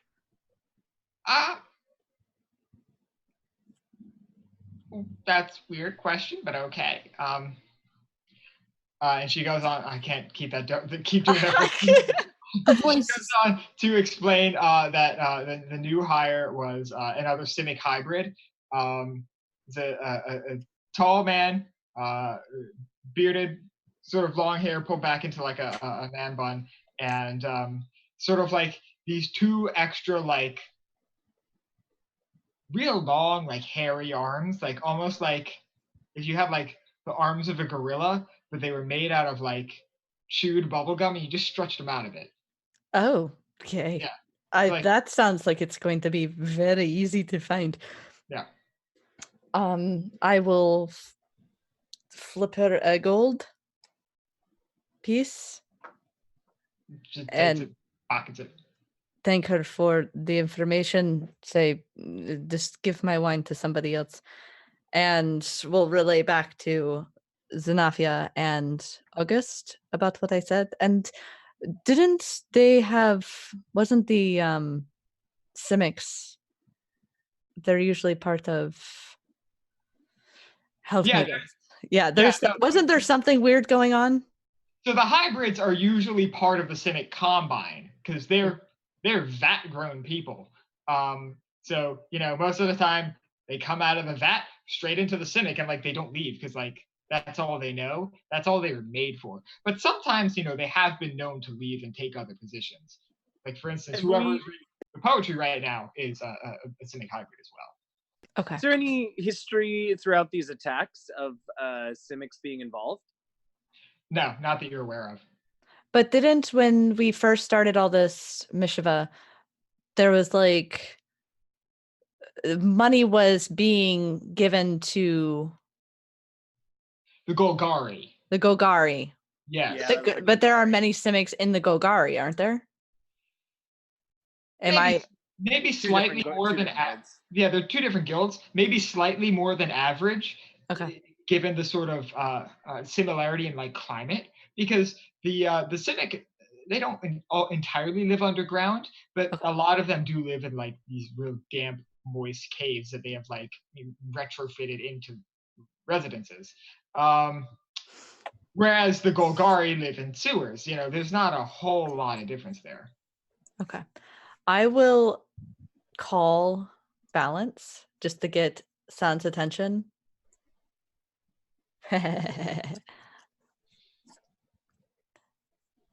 Eugenio just wrote moist. just Oh. to get San's attention, because if she locks me, then that would be like, hey, send me a message. If she can see me. Okay, so wait, you're I'm calling Balance. okay, so it leaves me. Yep, to get your attention. Because I don't have message, but you do. Got it. Okay, I will immediately send a message. What's happening? Who's dying? Are you okay? You know, sister things. We're not dying. You're so dramatic. I got some information. There was a new hire, a Simic, down in the lower levels, deals with the shipments. Might be a start. Just we're moving down more. That's it. Sure. Okay, I'm gonna call Balance back. Gotcha. What's the range on message? It is. That's Dart. That's not message. It is 100 300. Oh, 300 feet? 120 feet. 120 feet. Okay, yeah, you're definitely still in range then. Yeah, so you head down a level? Yeah. Keeping my eye out for that description of that Simic. And yeah, I mean that's all I've got. That's the only lead we have. So you head down another level, and again, there's another like significant shift in atmosphere. You find yourself in like basically like sort of like a regular theater almost, and there's a play going on. Not quite the same level of like the opera that you attended before, but Ugh. like you just come down into the middle of a play. To be or not to be. Okay. Something like that. Do I see that Simic around anywhere? They don't, not particularly, no. And do I see anything else? Like, could I take a look? Are there any large box props on stage? Not really, and it is the stage is pretty bare. Okay. They don't get a lot of funding. So I'll look at August and Zan down another level then. We continue our descent. All right, so you go down another level, and now you get to the part where it's like where the Raptors kind of do what they do. So from the top, it looked like the place kind of like funneled into like smaller spaces. You go down a level, and you're suddenly in this enormous space. And like you have no idea where it came from, but there's like a circus tent that you're standing in, and there's you basically walk straight into a circus, and it's calling it a circus is a bit generous. You walk down and you already see corpses, not like bomb victims. They're just performers. There's a murder party going on. Yeah, I mean that is exactly what these people do. It's like that again, like Interview with the Vampire, where that guy just kills a person, and it's like yeah. So you're currently walking to basically like a very unusual game of chicken, where two people with small knives are taking turns stabbing each other to see who wins by staying up the longest. Oh, well, this looks like fun. Do I see that Simic anywhere? No, but there's a hell of a lot of people in here. I have a feeling this might be where we need to be. Oh, please, no. There's so many people there, and honestly, this... Yeah. Are there more levels down? For the sake of efficiency, no. This is 2 levels in one, and this is the big show. Great.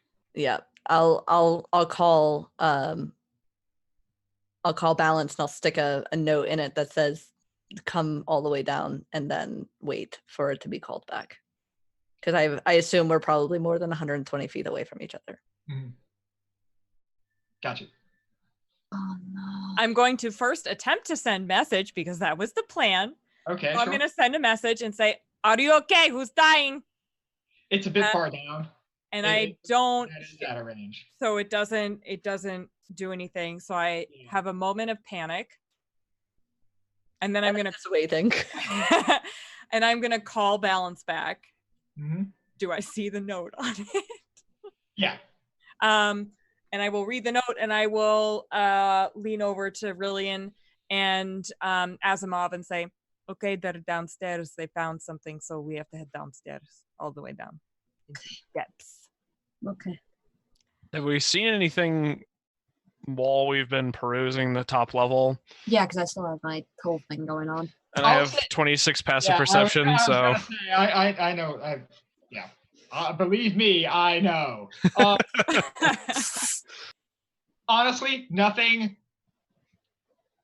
I don't want to say nothing out of the ordinary because I feel like that's a disservice to the Rakdos, but nothing that seems to pertain to what you're looking for. Okay. So I suppose we descend then, as much as I wanted to keep from going down. Did you give a description of that Simic sin to your sister? I assumed that would I have had enough like time in the message to do that? I don't know. Yeah, if it's a there's cantrip, so you could, if you needed to, you could have sent. Then yeah, I would have made sure she was equally as prepared as we were. Got you. If that's the case, then Asimov, you would probably at this point have enough information to attempt to locate creature. Okay, I'm gonna do that then. All right, sure. There's no roll involved with that, correct? No save on either party or no ability check. Nope.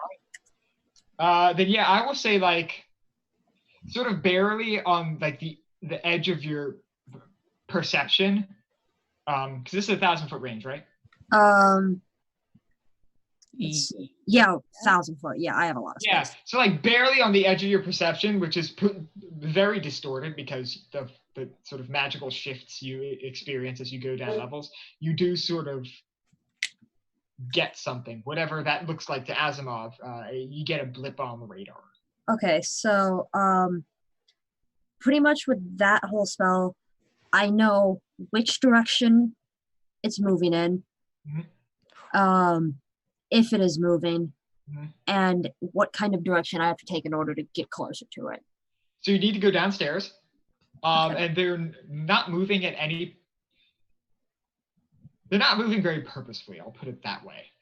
So they're just like moving going. slowly, changing directions. They're, for lack of a better word, you get the impression they're ambling. Okay. Son, William, we need to go. I found what your sister's talking about. Okay, well, lead the way. Okay. On that note, we're going to take a quick break because things are going to ramp up real fast here. And Oh no! probably take 5 before we do that. So thanks everybody for watching this far, and we'll be right back in probably 5 or 10 minutes.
Hey, everybody. Thanks for hanging out. Welcome back. Hope you hydrated. Sounds like things are going to get intense real fast, so I'm going to kick it over to Alex right away. All right.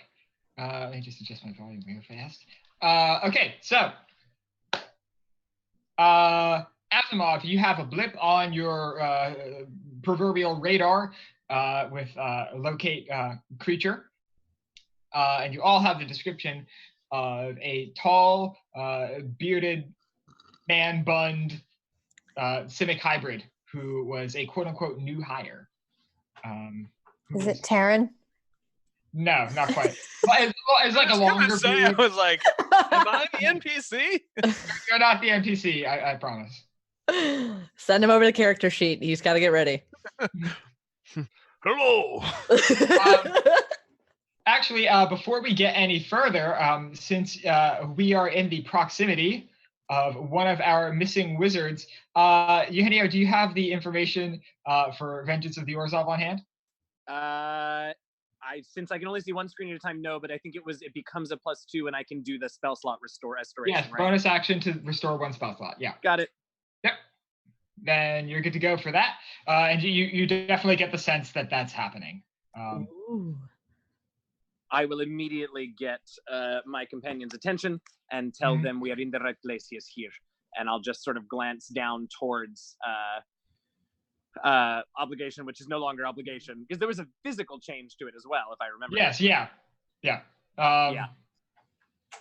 Is your sword vibrating? Yes, but also obligation is upset. Thank you, Taryn. Taryn, I've accepted.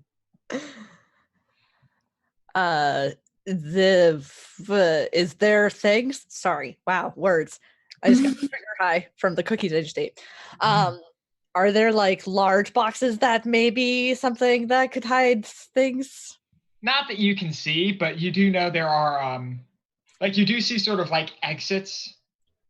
Because like you're sort of in this like big top circus tent, but where it does hit the wall, you do see like actual wall beyond it, and so you could and there are doors leading over into those spaces. So okay. It's crowded down here. Oh, sorry, go ahead. I was gonna say, am I still leading San and Rillian down the stairs, like to their whole? Yeah. Okay, good. Yeah, it's not a very long journey. I will say, by this point, you probably met up. Okay. It's crowded down here, but not to the point where like I'm constantly being jostled, right? Or is it that crowded? It's packed.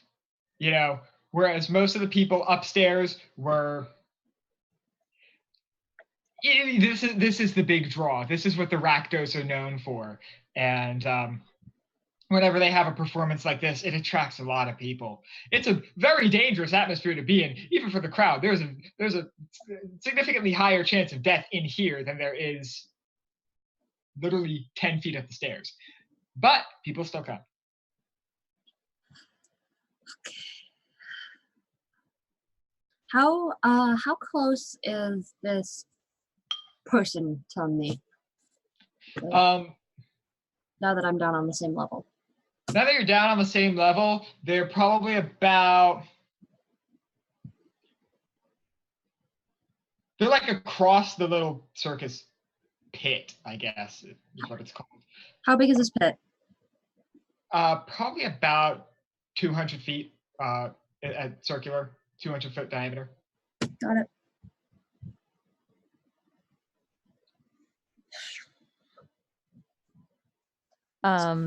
Do we scanning the crowd? We don't see that Simic, correct?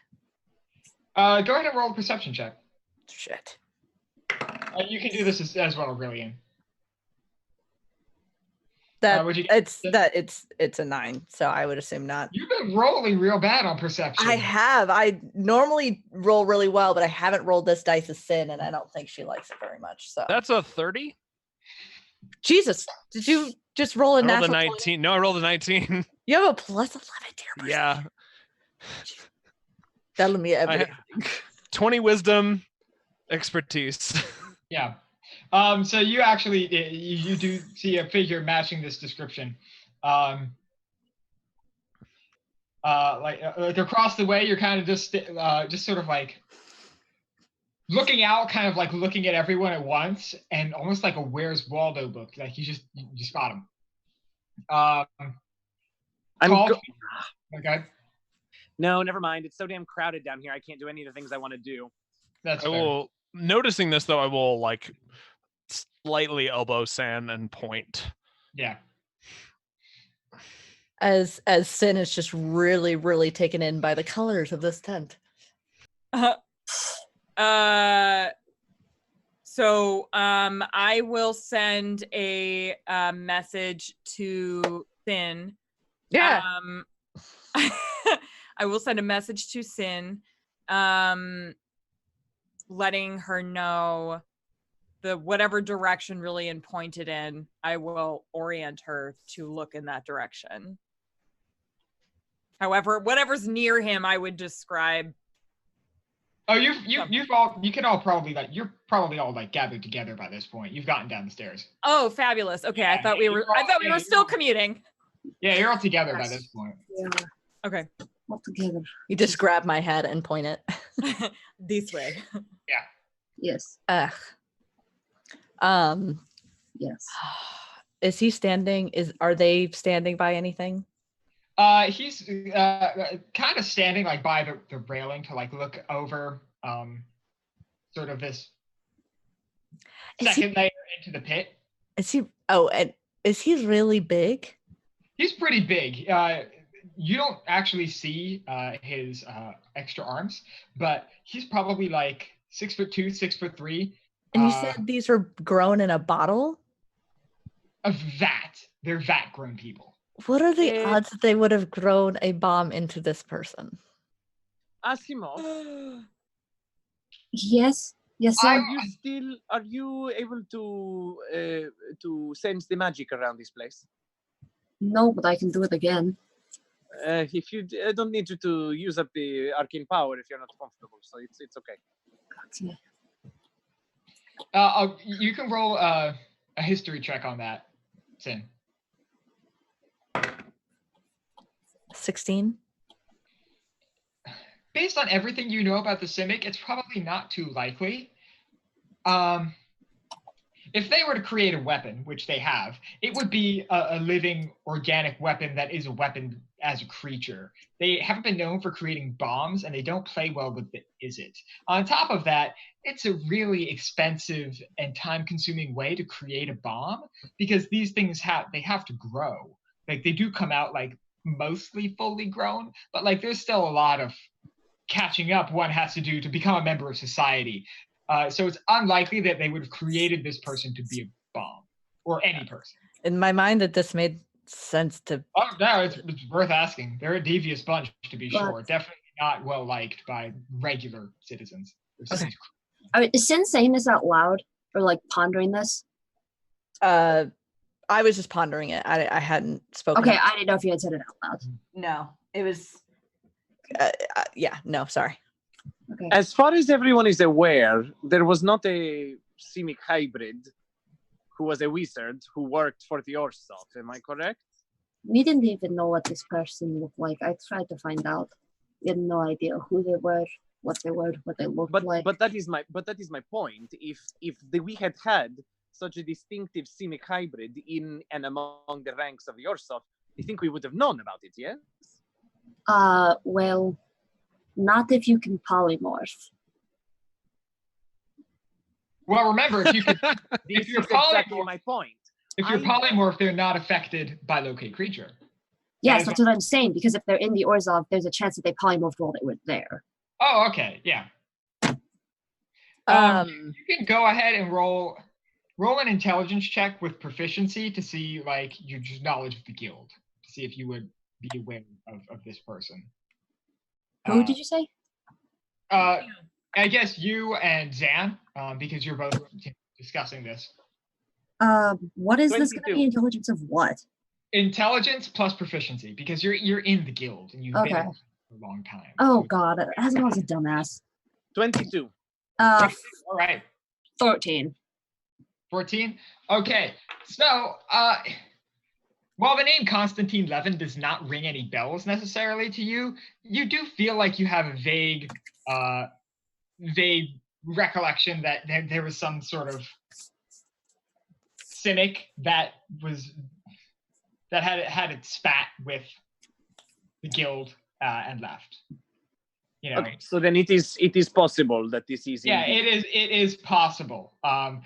They're not entirely common, which is why even if one person did it, you would know about it, because it's pretty rare for the hybrids to be anything other than Simic, Golgari, or just rogue and guildless.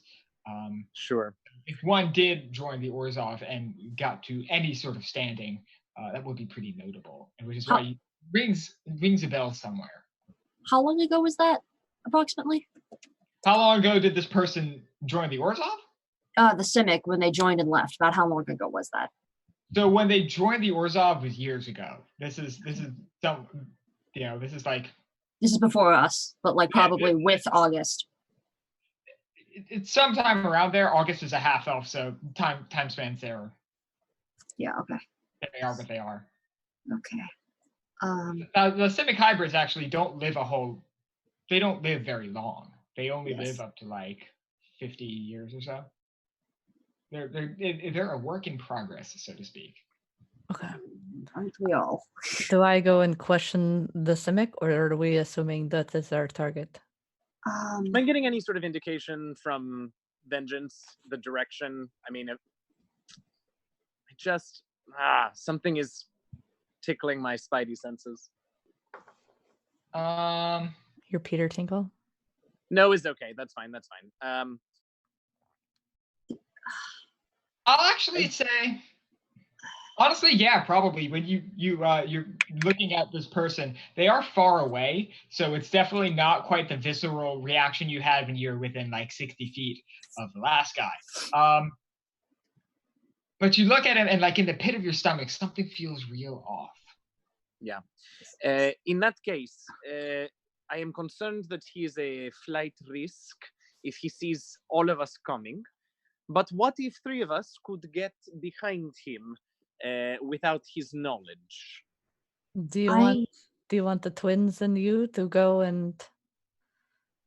I mean, we tend to do better up close, anyways. It's true, we do, and our two clerics and our guest from where are you from? The Azori, from the Senate, could approach him and see if he will come willingly, which of course he will not. And we will be there to cover his retreat. I do want to say that if things go down, I do have the power to assumedly hold him in place for at least a short period of time. Plan A and B is always a good idea with us, as you well know. We are not exactly the most... Okay, well, in that case, I think without objection, the twins and I will approach him from behind to cut off any avenue for escape, and the remainder of you can approach him and see if perhaps he is willing to come peacefully. Oh, jeez. Should we start telling anybody to start moving people out quietly, or are we just okay with the possibility of? I imagine that is next to impossible in this particular I was situation. gonna say, yeah, give me Besides, these I don't even know what to call them. These people down here are here to die anyway. Okay, I'm all right with it, and I will start moving with San towards the And Van will doodad. grab Sin by the collar and say, no, my love. We're not just going to walk behind him. He could look at us at any moment. Give me a moment. Well, I was going to do it very sneakily. Yeah, okay. Well, we know how you've been rolling, which is a very strange thing for Zam to say, but anyway. rolling with the punches, perhaps. There you go. So she'll just sort of adjust Vengeance on her hip, and the pommel stone will glow and flash ever so faintly, and the three of us will vanish. Oh, that's so cool! That's so hot. Oh shit. my god. What'd you cast? Invisibility, but I have to cast it at 4th level, so there was no sense in not using the extra targets. Yeah, sure. So good, Eugenio. Holy crap. All right. How long does that last? Up to an hour with concentration, or until one of us casts another spell or makes an attack. Oh, you're super sneaky. Does that mean we get advantage on stealth? Yes, while we're moving, Oh, yeah. advantage on stealth. Although we have, I mean, we're almost certainly going to run into people, and I just am hoping that they're intoxicated enough to not really notice. You're gonna start a bar fight with people. Well, I have a feeling that one of the aspects of stealth is being able to blend with the crowd and making it appear as though other people are bumping into them and not an invisible object. Or One certainly hopes. okay. And beyond that, the people here are they're more or less in a blood frenzy. All right, they're watching two people just stand across from each other, stabbing each other slowly to see who falls first. These people are here for some fucked up shit. So, yeah, to be real honest, so the state that they're in, you know, bumping into them invisible is, you know, there's a lot of tension in the air, but potato, it's fine. yeah, it's not quite so much of a distraction as it would be if you were doing this in an opera house. So we're relying on Rillian, Asimov, and August to do the talking? I guess so. Okay. So Fine. and so August and Rillian probably being the heads of the command. All right, so we know the plan. We're invisible. We're heading behind them, and then everybody else is going to confront this person, I assume. Is that what we're doing? But we're gonna Yeah, either to get position him to ourselves. go ahead. Sorry, No, you go ahead. I was just gonna say, you know, to either get him to surrender or to flush him into our arms. Oh, Got okay. it. Yeah, so we'll be placed opposite of Asimov, Rillian, and August. So Right. like they're gonna move in, and we're gonna head around back, Right. directly Yeah. behind him. To stop his we're 3 points are almost gonna be forming a circle. Got it. Okay, keep in mind we are also still under the assumption that this is who we need. Yep. It's Zam sort of whispers to you that Vengeance seems to have very little doubt. Oh, okay, and that makes it so much easier. Then perhaps I don't need the zone of truth. Great. Oh, we'll see. Let's go. Okay. All right. Do we need okay. to roll stealth or are we? Oh shit. Okay. August, Lillian, are you ready? What is ready as I was eating. Everyone who's invisible, can you please roll stuff as you try and circle around that? Yes. 19. 17, and with advantage, Emma. I don't know if you were here for that part, but with advantage because we're invisible.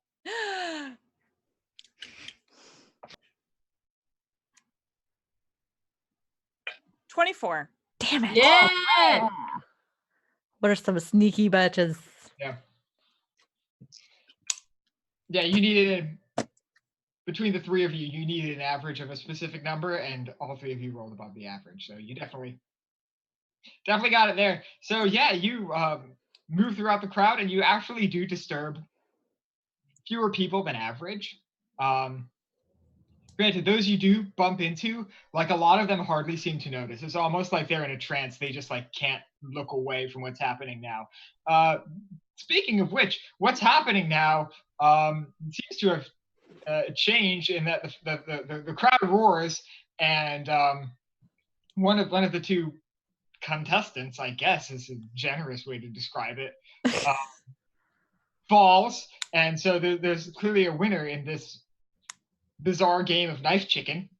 And there's a sort of new, there's a new form of entertainment, which is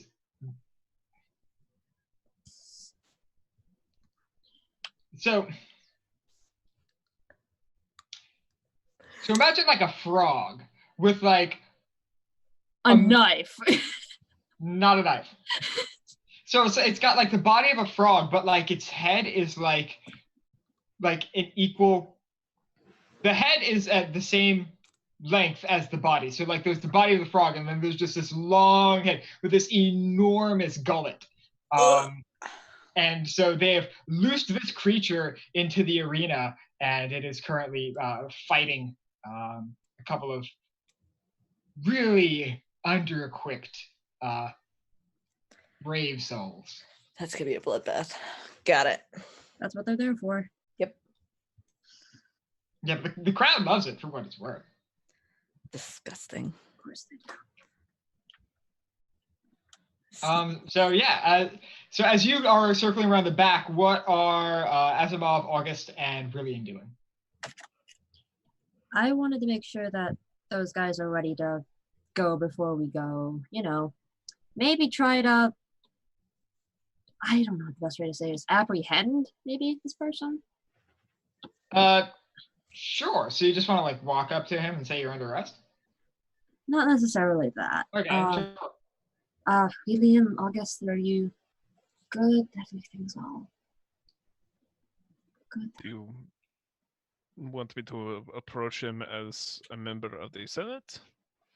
I was hoping to work to make casual conversation and see if we can at least find out if this is who we... As Zan put it, it seems like this is the person. Yes.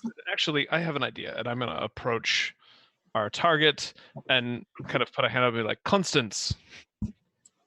Oh, Constantine. Constantine, like that's what I said. No, I like Constance. Okay, I was gonna- Connie! Connie! Bastard, you! I'm gonna like, Oh, you I'm gonna, guys. I'm gonna lean over and put my hand on August's shoulder and say, perhaps we should approach while Vivian has a chat.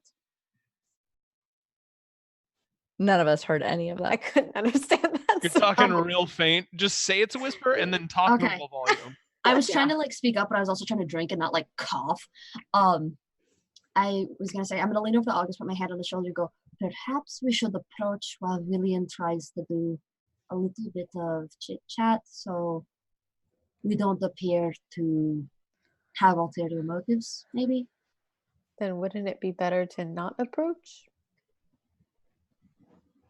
Yes, but do you really want to leave William alone with perhaps someone that we might have to? I Yeah. have no attachment to him. Love Yes. it. That's fair. Yeah. Yeah. Yes. Has no attachment to you all, so. But I don't know how Harsh but happy true. I don't know how happy Tessa Karloff is gonna be if we get, our informant and escort killed. But I'm not there. I'm not taking responsibility for him. Oh, Jesus Christ, okay. So I'm sorry, there's a Jesus Christ in this setting? You I just know want to what? check. Okay. Whoever that is, he's a really nice guy who wears a lot of sandals. Yeah. He's the really sandwich good down the wine. street, yes. So I'm going to, I guess, just like try to kind of like casually, I don't know, follow really into the way where it just kind of looks like I'm going with the flow of the crowd, but not like distinctly following him. Okay. Go ahead and roll stealth, but Fuck. use your charisma modifier instead. Or no, use your intelligence. Use your intelligence. So if you're proficient in stealth, Fuck. you can use your proficiency bonus. Otherwise, roll an intelligence check. Oh, Jesus Christ, because I'm not proficient in it. Okay. It's a 10 or a 9. I have disadvantage. Wait, why would you have disadvantage? Oh, I you have plate mail. Oh, geez, yeah. I'm a So clunky boy. it is quite obvious you are following Rillian. To the point where like Rillian is like unconsciously making faces about it. You know what? That's completely fine. If I notice Asimov is following me before I get to Constantine, I'm just gonna like stop, like turn, put a hand on. No. Oh no, And then keep walking. No, before we really leaves, I'm gonna be like, I wasn't. Nope, I'm walking away. Fine. How close am I now to this guy? Pretty a good distance. Like it's packed in here, so like moving takes a bit. Probably at this point you're like maybe 100 feet away or so. Fuck. Okay. Still not close enough. Fine. Okay. All right. So back to Rillian. Mm-hmm. I'm just gonna approach the target, and just kind of Constantine. He kind of like does a quick look around, and you would only notice this because you're stupid high insight.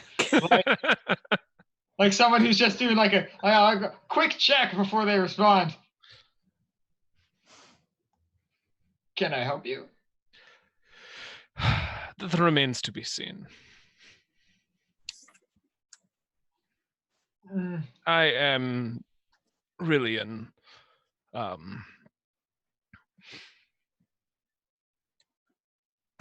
Perhaps you've heard of me.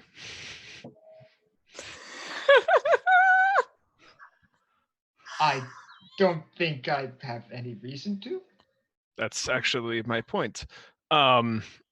So I can't think of a situation in which one says that and it doesn't just become embarrassing. It's just like the worst kind of pickup line. See, I am glad that you have not heard of me. That means I do my business well.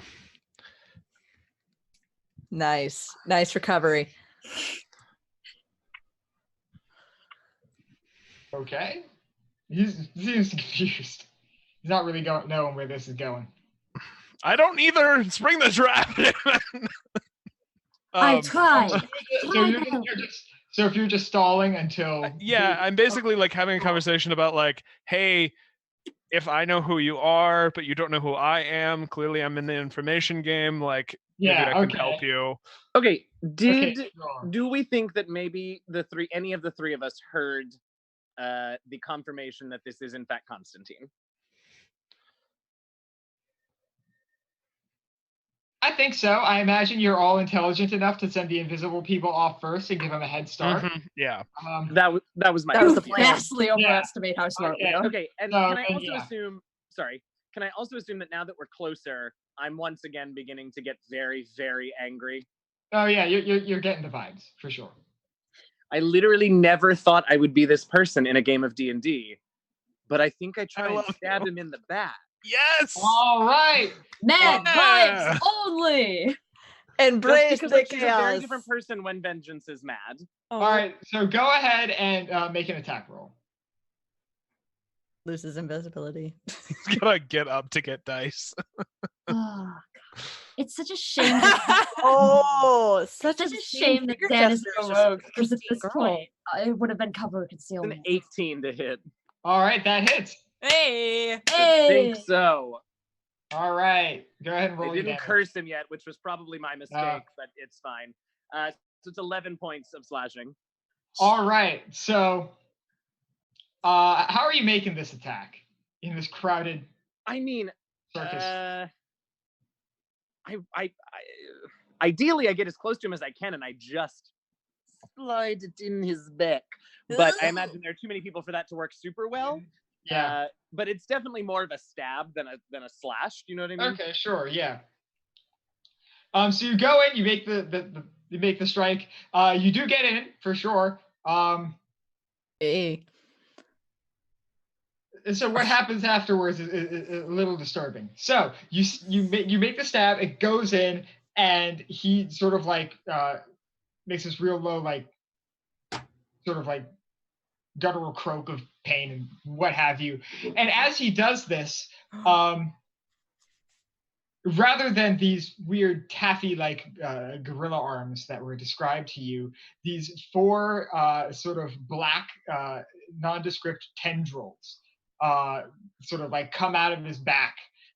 Each of them are probably like 15 feet in length. Emma, get your void out of here. Sorry. Can you roll me a strength or dex save? Can I help? Dirty 20. Okay, you don't need to, but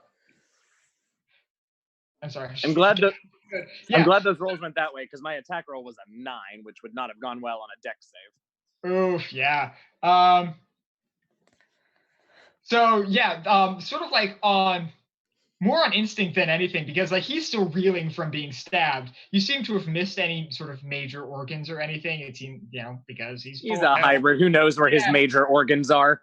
Exactly. But one of these tendrils, as it comes out, just sort of like lashes back at you, and you do manage to dodge it. So now you're out of invisibility, and I will say now we can roll some initiative. And as we're rolling initiative, like you all notice that like the crowd like sees this, and they all like back the fuck up away from you. Thinking we're the next. Yeah, they're all watching. Oh, great.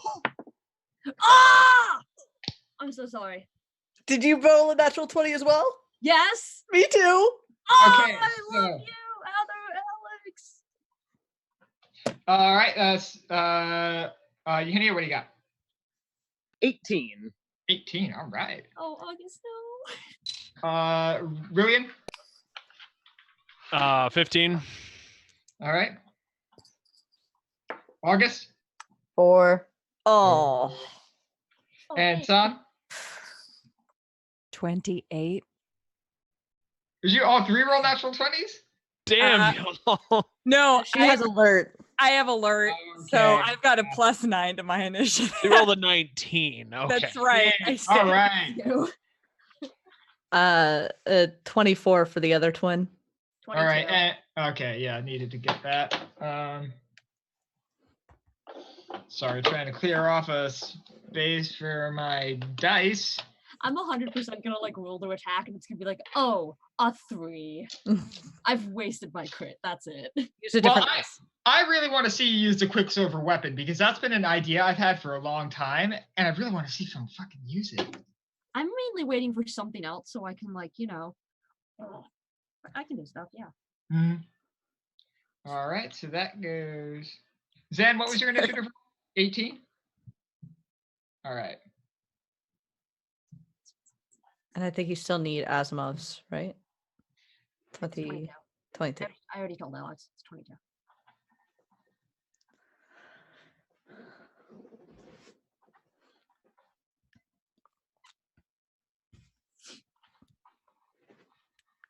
There's so many windows I'm switching between on my iPad. All right, San, you are up first. You're currently invisible. You're probably not more than 30 feet away or so from him, and you're now being jostled by the crowd, creating sort of basically a crowd to watch this. Okay. I am going to attempt to like elbow, like I don't, even though I'm invisible, I don't give a shit. I'm gonna elbow my way through this crowd to get to him. Yeah. And I will. Is it considered difficult terrain? Just elbow gently so the magic doesn't think it's an attack. Yeah. It is difficult terrain, but it's only about 5 feet worth of it. Oh, okay. That's so perfect. It's not going to affect your movement very much. Okay, I'm gonna come right up behind him and Got you. make an attack with balance. Zan is currently behind him, and he was looking out over the pit, so you can get beside him on either side. Okay, I will do that then. All right, sure. So this is a 22 to hit. All right, that's a hit. Okay. For 9 bludgeoning damage, and then I'm just gonna swing right back around with balance. Sure thing. Oh yeah, that's an 18 plus stuff. All right, that's a hit. Okay. Actually, he's going to cast shield on that. So he's taken the first hit, and at this point he's done. So you swing the staff, and rather than what you're used to is some crazy barrier of magical energy, one of the tentacles just kind of like slaps the staff out of the way. The shield beats a 26. She rolled an 18 plus 8 for balance. It's 20. Oh, you're right. I'm sorry. I thought you rolled an 18. Oh, I only heard 18 too. Oh Yeah, no, She sorry. said 18 plus stuff. 18 plus stuff. So does that mean Yeah, 18 plus hits. Yeah. I rolled the exact same amount? Oh, that's a 10. Hello. 10 bludgeoning damage, and then I'm gonna spend a key point and do All right, sure. blows. Punch him. Punch him. I'm sorry, I'm going to mark my things. Okay. 17 plus stuff. All right, that's a hit. Oh, not as great. That's 5 bludgeoning damage. 5 bludgeoning damage. All right. And that's it. That's me.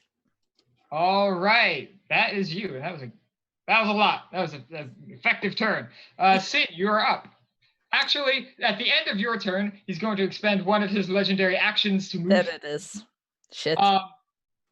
And so he's actually going to like get up on his tentacles like Dr. fucking Octopus and basically get down into the pit.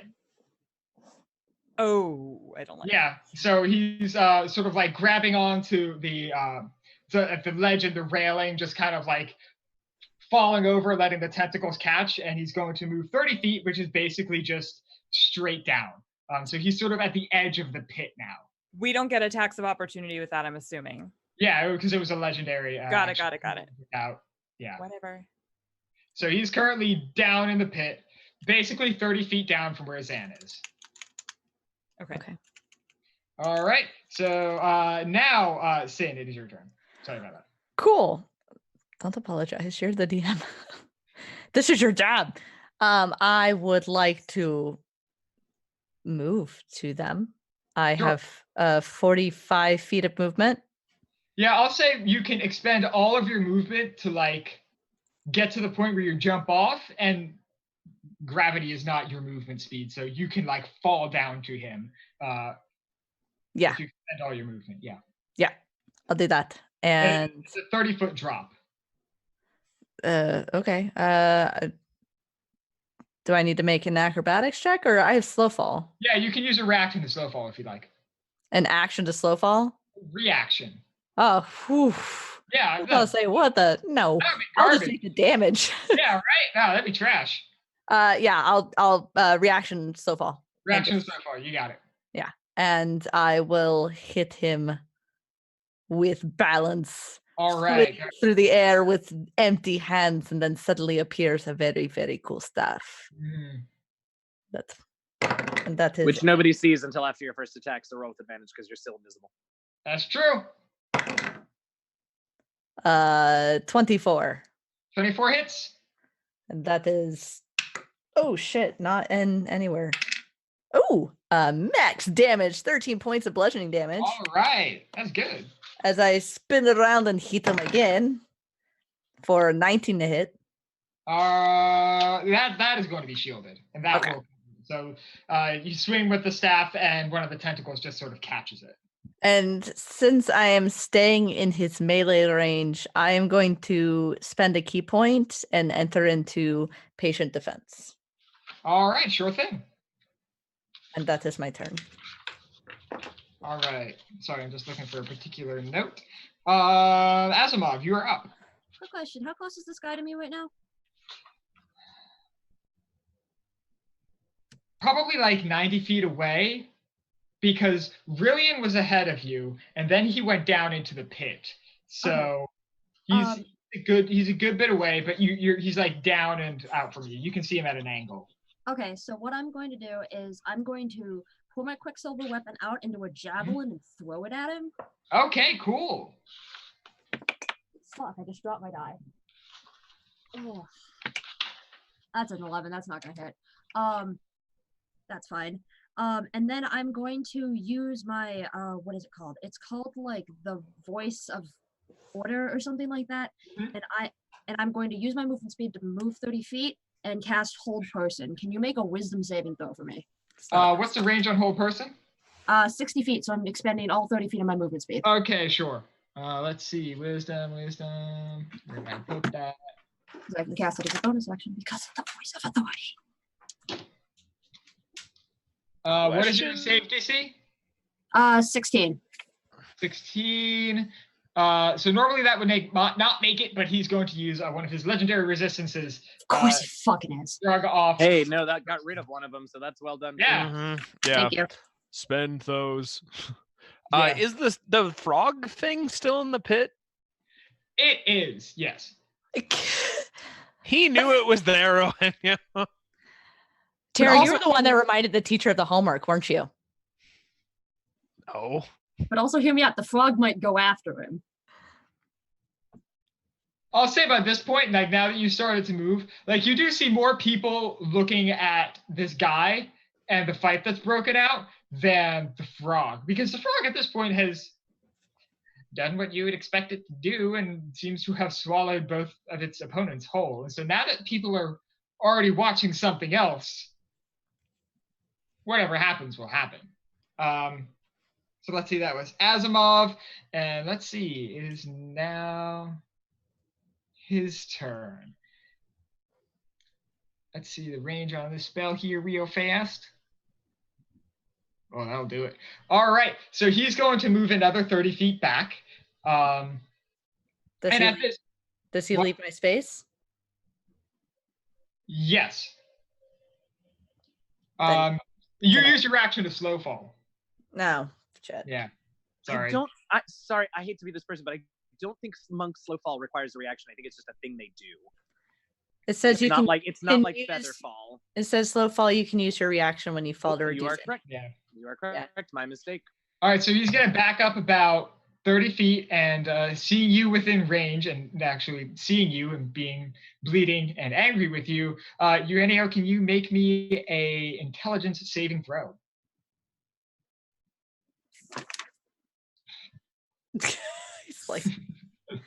he's like, no, I will not. I'd rather not, yeah. You don't think you need it. It's a 13. Oh, you did not. So you see this sort of like flash of sort of reddish pink light, and depending on how close you've paid attention, you might have noticed this flash before on a door in a church far away from here. He has cast Oh Enemies no! Abound. I didn't hear what he said. What? He's cast Enemies Abound. You reach into the mind of one creature, force it to make an intelligence saving throw. On a failed save, the target loses the ability to distinguish friend from foe, regarding all creatures it can see as enemies until the spell ends. Each time the target takes damage, it can repeat the saving throw until a success when you end the effect. And that's going to be his turn. Awesome. And so now that like spells are being cast, you know, people are throwing javelins made out of liquid metal. Like people are, you're definitely starting to become the main focus of the crowd, and there's a dull roar around what you're doing. Are you not entertained? We better get paid for Speaking this. of which, Zan, it is now your turn. Oh no. Oh bother. Okay, somebody talk me out of this course of action Don't because do it's it. bad. I have something that actually might be able to end your thing. That's not gonna happen good. for I now. hope you can do it right now. Yeah, I was going to say. Because right now, Zan is in a room full of people who want to kill her, Yes. Oh no. Oh no. and the odds are beyond impossible. Oh no. Oh no. So I think Zan's gonna dimension door out of the building. Oh no.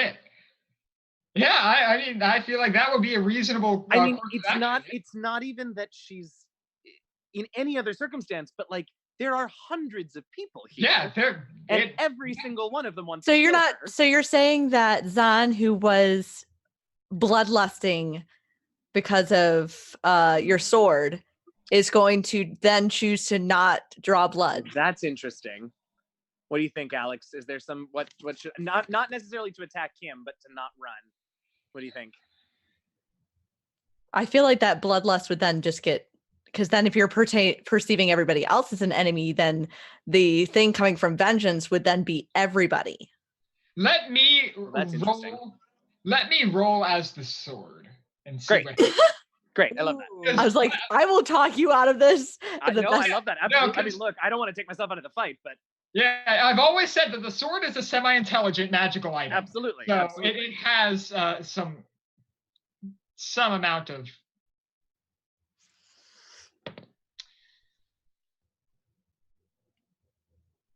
Oh, what a throw. Oh, that face. Okay, so That eyebrow raise. roll me.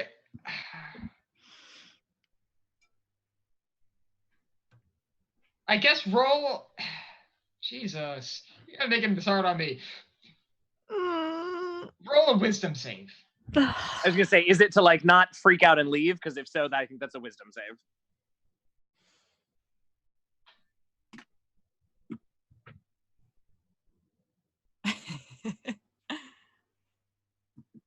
I will say that whatever Zan's instinct to do is done. The sword has not been able to successfully influence Zan. Oh, okay. Because Decision-making Zan's wisdom save was a 19. Oh, I interpreted that face completely wrong. You're still getting vibes from the sword, and to be fair, the sword is directing you towards this guy. However, you are still in a room full of people who want to kill you. Right. So I'm gonna try and take out everybody in the between me and him, but ultimately I'm gonna head towards him. Does that seem right? Yeah, that seems like a reasonable course of action based on what Zan's mental state is. Great. Oh, Okay. So lawyered. in that case, Why are Fucking you lawyered. Why are you like I'm going to. Well, I'm in a room full of crazy people who want to kill me, so I'm gonna use my action because he's far-ish away at this point, right? Yeah, he's down 30 feet and out 30 feet, so Okay. total 45 feet. So. Am I Zan- close to Zan, though? Yeah, you're you're at the 30 bottom. feet down from Zan. So Okay. Zan could expend like 0 feet of movement to just leap over and be within. Granted, she'd take fall damage, but She's definitely gonna leap over, so I will take that fall damage. yeah, that's a 3d6. For 30 feet, yeah. Yeah, No acrobatics save? it's a straight fall down. Got it. She ain't fancy like you. jumping into the Marianas Trench? No deck save. What was the damage, Alex? Sorry. Oh, sorry. I usually have players roll fall damage. Let's see. That's Oh, a that's okay. 2. That's a 6 total damage. Okay, great. Yeah. As she hits the ground, she's going to draw vengeance.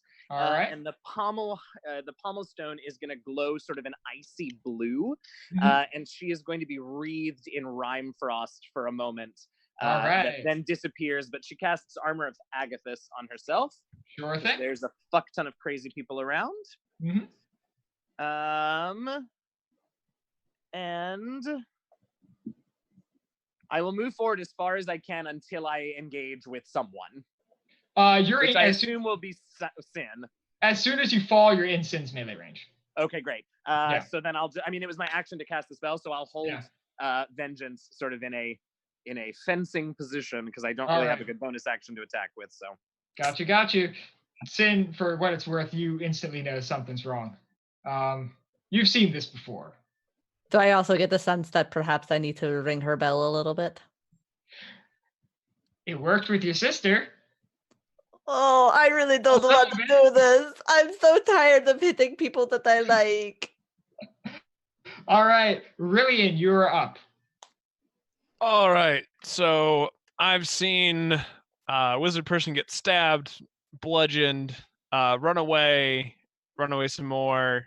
It's like Monk rest- jumped off the edge, and then person who stabbed went a little crazy and is now like freaked out for a second, and then like jumped off and like is like engaged with Sin. Yeah. All right. Just want to clarify. How far away is wizard boy person Simic? 45 feet total, 30 feet out, 30 feet down. Okay. I'm gonna go. There's no deck save involved with falling, right? Yeah, it's a straight fall down. You can attempt to climb down if you would like, but that will cost movement speed. Yeah, movement speed. I don't really want to give up. I'm gonna use my bonus action to do my insightful fighting actually first. Sure. Which allows me That's to. a contested. Yeah, it's a contested What's that? Insight versus Deception. Insight versus Deception. Okay.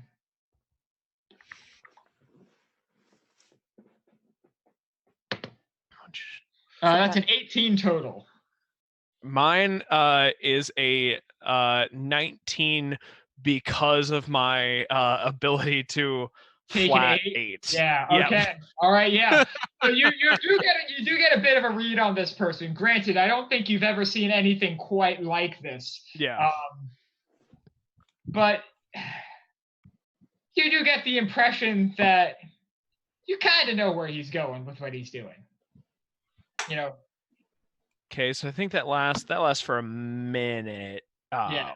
Yeah. So I can use I basically get my sneak attack on them, even if they don't have advantage. I don't have advantage on the roll. But not if not it's disadvantage. Okay. Yeah. So. Yeah, and then I'm gonna like aim my crossbow at it and fire a disadvantage. All right, sure thing. That's an 18 on the second die. So yeah, it was an 18 and an 18. Right. So plus 6, 24. Okay, yeah, that lets me hit. Okay, so that is damage die plus sneak attack die. Let's see, that is 15. All right. Damage. So. Sure thing. And then I'm gonna move over 10 and go ahead and jump down. Yeah, sure thing. So I'll roll your damage. Oof. That's gonna be 14 points of damage. Oof. Okay. I can't uncanny dodge fall damage, so. Oh, you can't? Okay. Yeah, it's when the creature makes an attack. I wish, but. Yeah. And there's no fall damage involved or dex save involved, so I can't do my other thing. Yeah. So. Yep, just take it. Just gotta eat it. That's my turn. Right. August, you're up. I'm high above this, yes? Yeah. I don't want to jump down.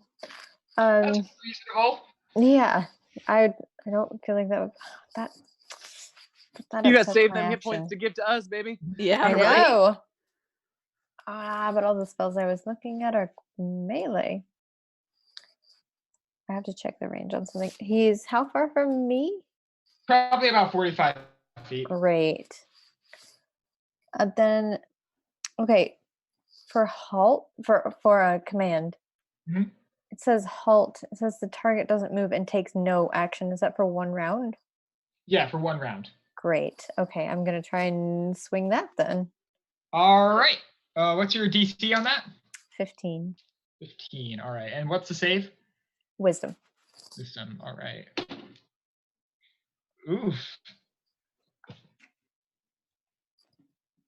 Is that a good oof or Is a bad that a good oof or a bad oof? There are no good He's oofs. frozen. No, he's not frozen. He's not. I think he's gonna fry his second he's gonna fry his second legendary resistance on it. Oh, there it is. Yeah. Yes. Burn him. Burn him. Burn them on them silly little spells. Do it. It is a first level, so yeah, that was a good one to use, Sam. It was the second level. Oh, well. Oh, you used the second level one for that? Mm-hmm. Oh. Totally fine. We burnt a legendary action. That's yes.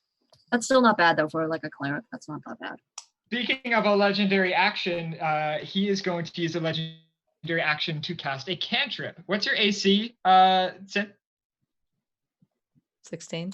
16, all right. That's going to hit Oh, you roll a disadvantage, by the way. Patient defense. Is that all attack rolls? Yes.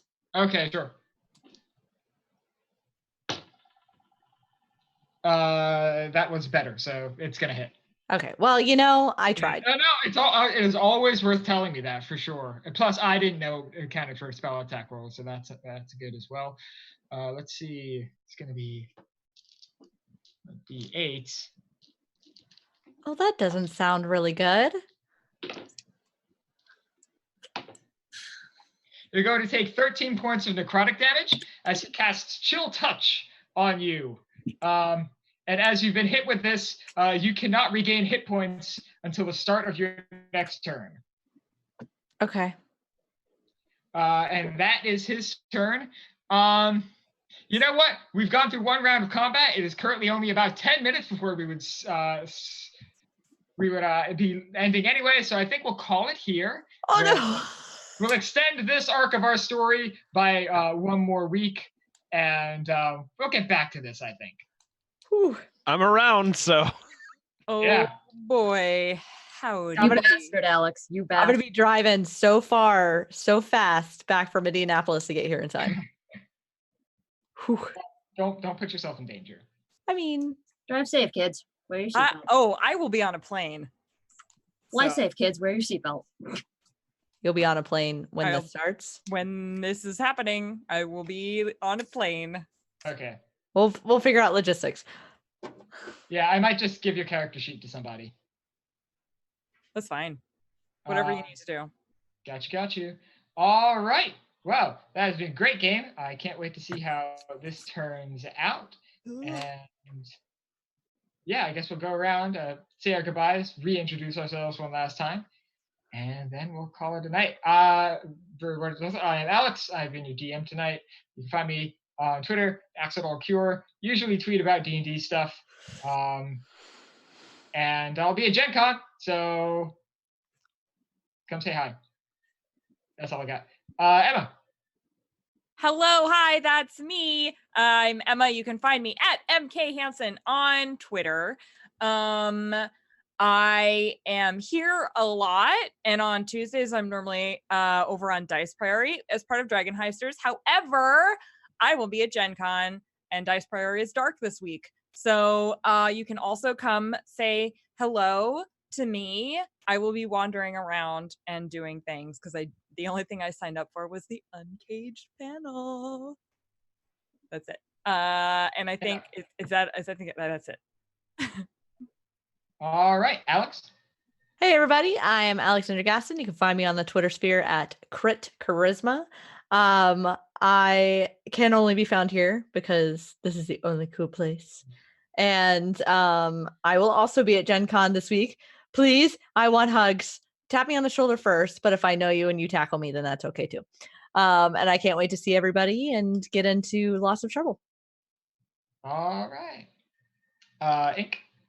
Hi, my name is Ink. You can find me on Twitter at These Dead Pens. I also sometimes run our podcast Twitter at Curse of Lords on Twitter.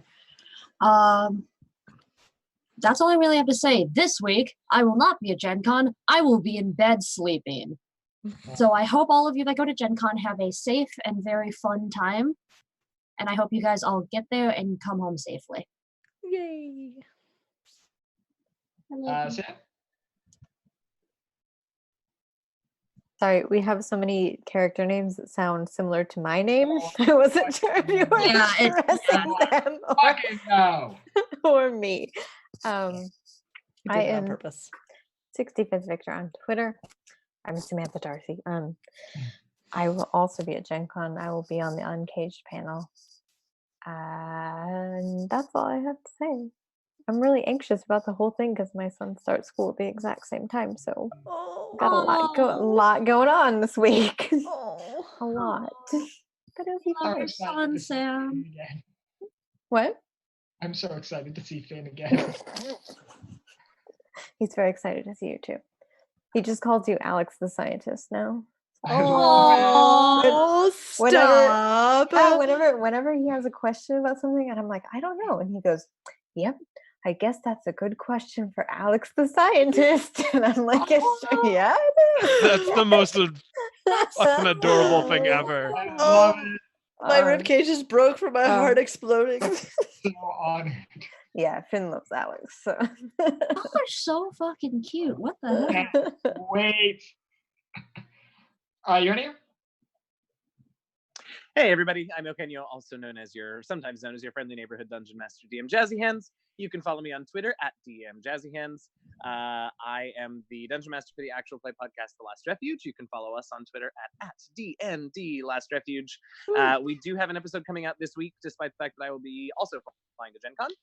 It's a fun first in a fun series of interviews that one of our players conducted with all of us to get to know us as players better. So that's super fun. You should check that out. Then we're dark for a couple of weeks, and then we are coming back with season 5 on August 21st. And season 5, if you haven't been listening to The Last Refuge, is we're trying real hard to make it a good place for new listeners to hop in. Same characters, same history going on, but we're going to do our best to make it a good new, fresh starting point for folks. So check us out. Let's see. You'll be able to see me on Friday on Encounter Roleplay on Basilica of the Cudgel, because we're recording a finale tomorrow afternoon. So we're going to play that recording on Friday, even though I'll be busy at Gen Con. And you can find, Sunday this week, my stream is not, because we're all at Gen Con. I'll be at Gen Con. Check my pinned tweet for where I'm going to be. I'm doing a panel on Thursday afternoon about voices, dialects, and vocal health in tabletop streaming and podcasting. And on Friday, I'm doing something. On Friday, I'm playing with the Dungeon Rats in their live game at Gen Con. So get tickets and come see us be silly with the Dungeon Rats. All right. And Taryn. Hey everybody, I'm Taran. Just to mess everybody up a little bit. You can find me on Twitter at Tarzan Nosy, and then you can find me here. I'm in some fun, exciting games we're putting on the next couple of months. If you haven't, please checked out. I'm speaking the past tense. It's late, y'all. I think it's great. I've checked out for Gen Con. So please check out Urban Shadows on our YouTube channel. It's a really, really great program, I think, that we've put together on here on Variant Roles. And it was a great story, and I think everybody will find something to enjoy with it. And then Gen Con. I'll be at Gen Con. So say hi to me. Tell me things to do. I'm not really going to do anything. I'm going to hang around with Sam and Alex and everybody. I'm not going to bug Eugenio this con because I did that last one. So, but yeah. I will. Yeah, that's somebody else's job this time. It's my job. Awesome. Well, I think that's everybody. Thank you all so very much for hanging out with us here on Variant Roles Presents Ravnica this week. We will be back next week. Those of us, as many of us who can make it back from Gen Con, will be back to joining Inc. And playing next week. So be sure to come back same time, same place, 8 o'clock p.m. Eastern, 5 p.m. Pacific here on Variant Roles. Also, we've had a lot of really awesome game proposals coming in to the Creative Council here at the channel. I'm really excited. I was looking at the calendar the other day, and our September in particular is super jam-packed with awesome folks. Variant Roles veterans and newcomers to the channel are all proposing shows and going to be running things and playing in things. So if you don't already, follow us on Twitter at Variant Roles. Subscribe, or rather follow the channel here on Twitch. If you can subscribe, that would be great too. Also, if you want to support us more directly and not through Twitch, you can go to patreon.com/variantroles and become a patron. We appreciate all of that. We've got more and more programming coming up. We really want to expand what we're doing here at the channel. I think we do really amazing, inclusive, exciting, fun to watch work. And so your support in whatever form it takes is very much appreciated. That's all from us for this week. Have a wonderful week, everybody. Stay hydrated and happy gaming, y'all.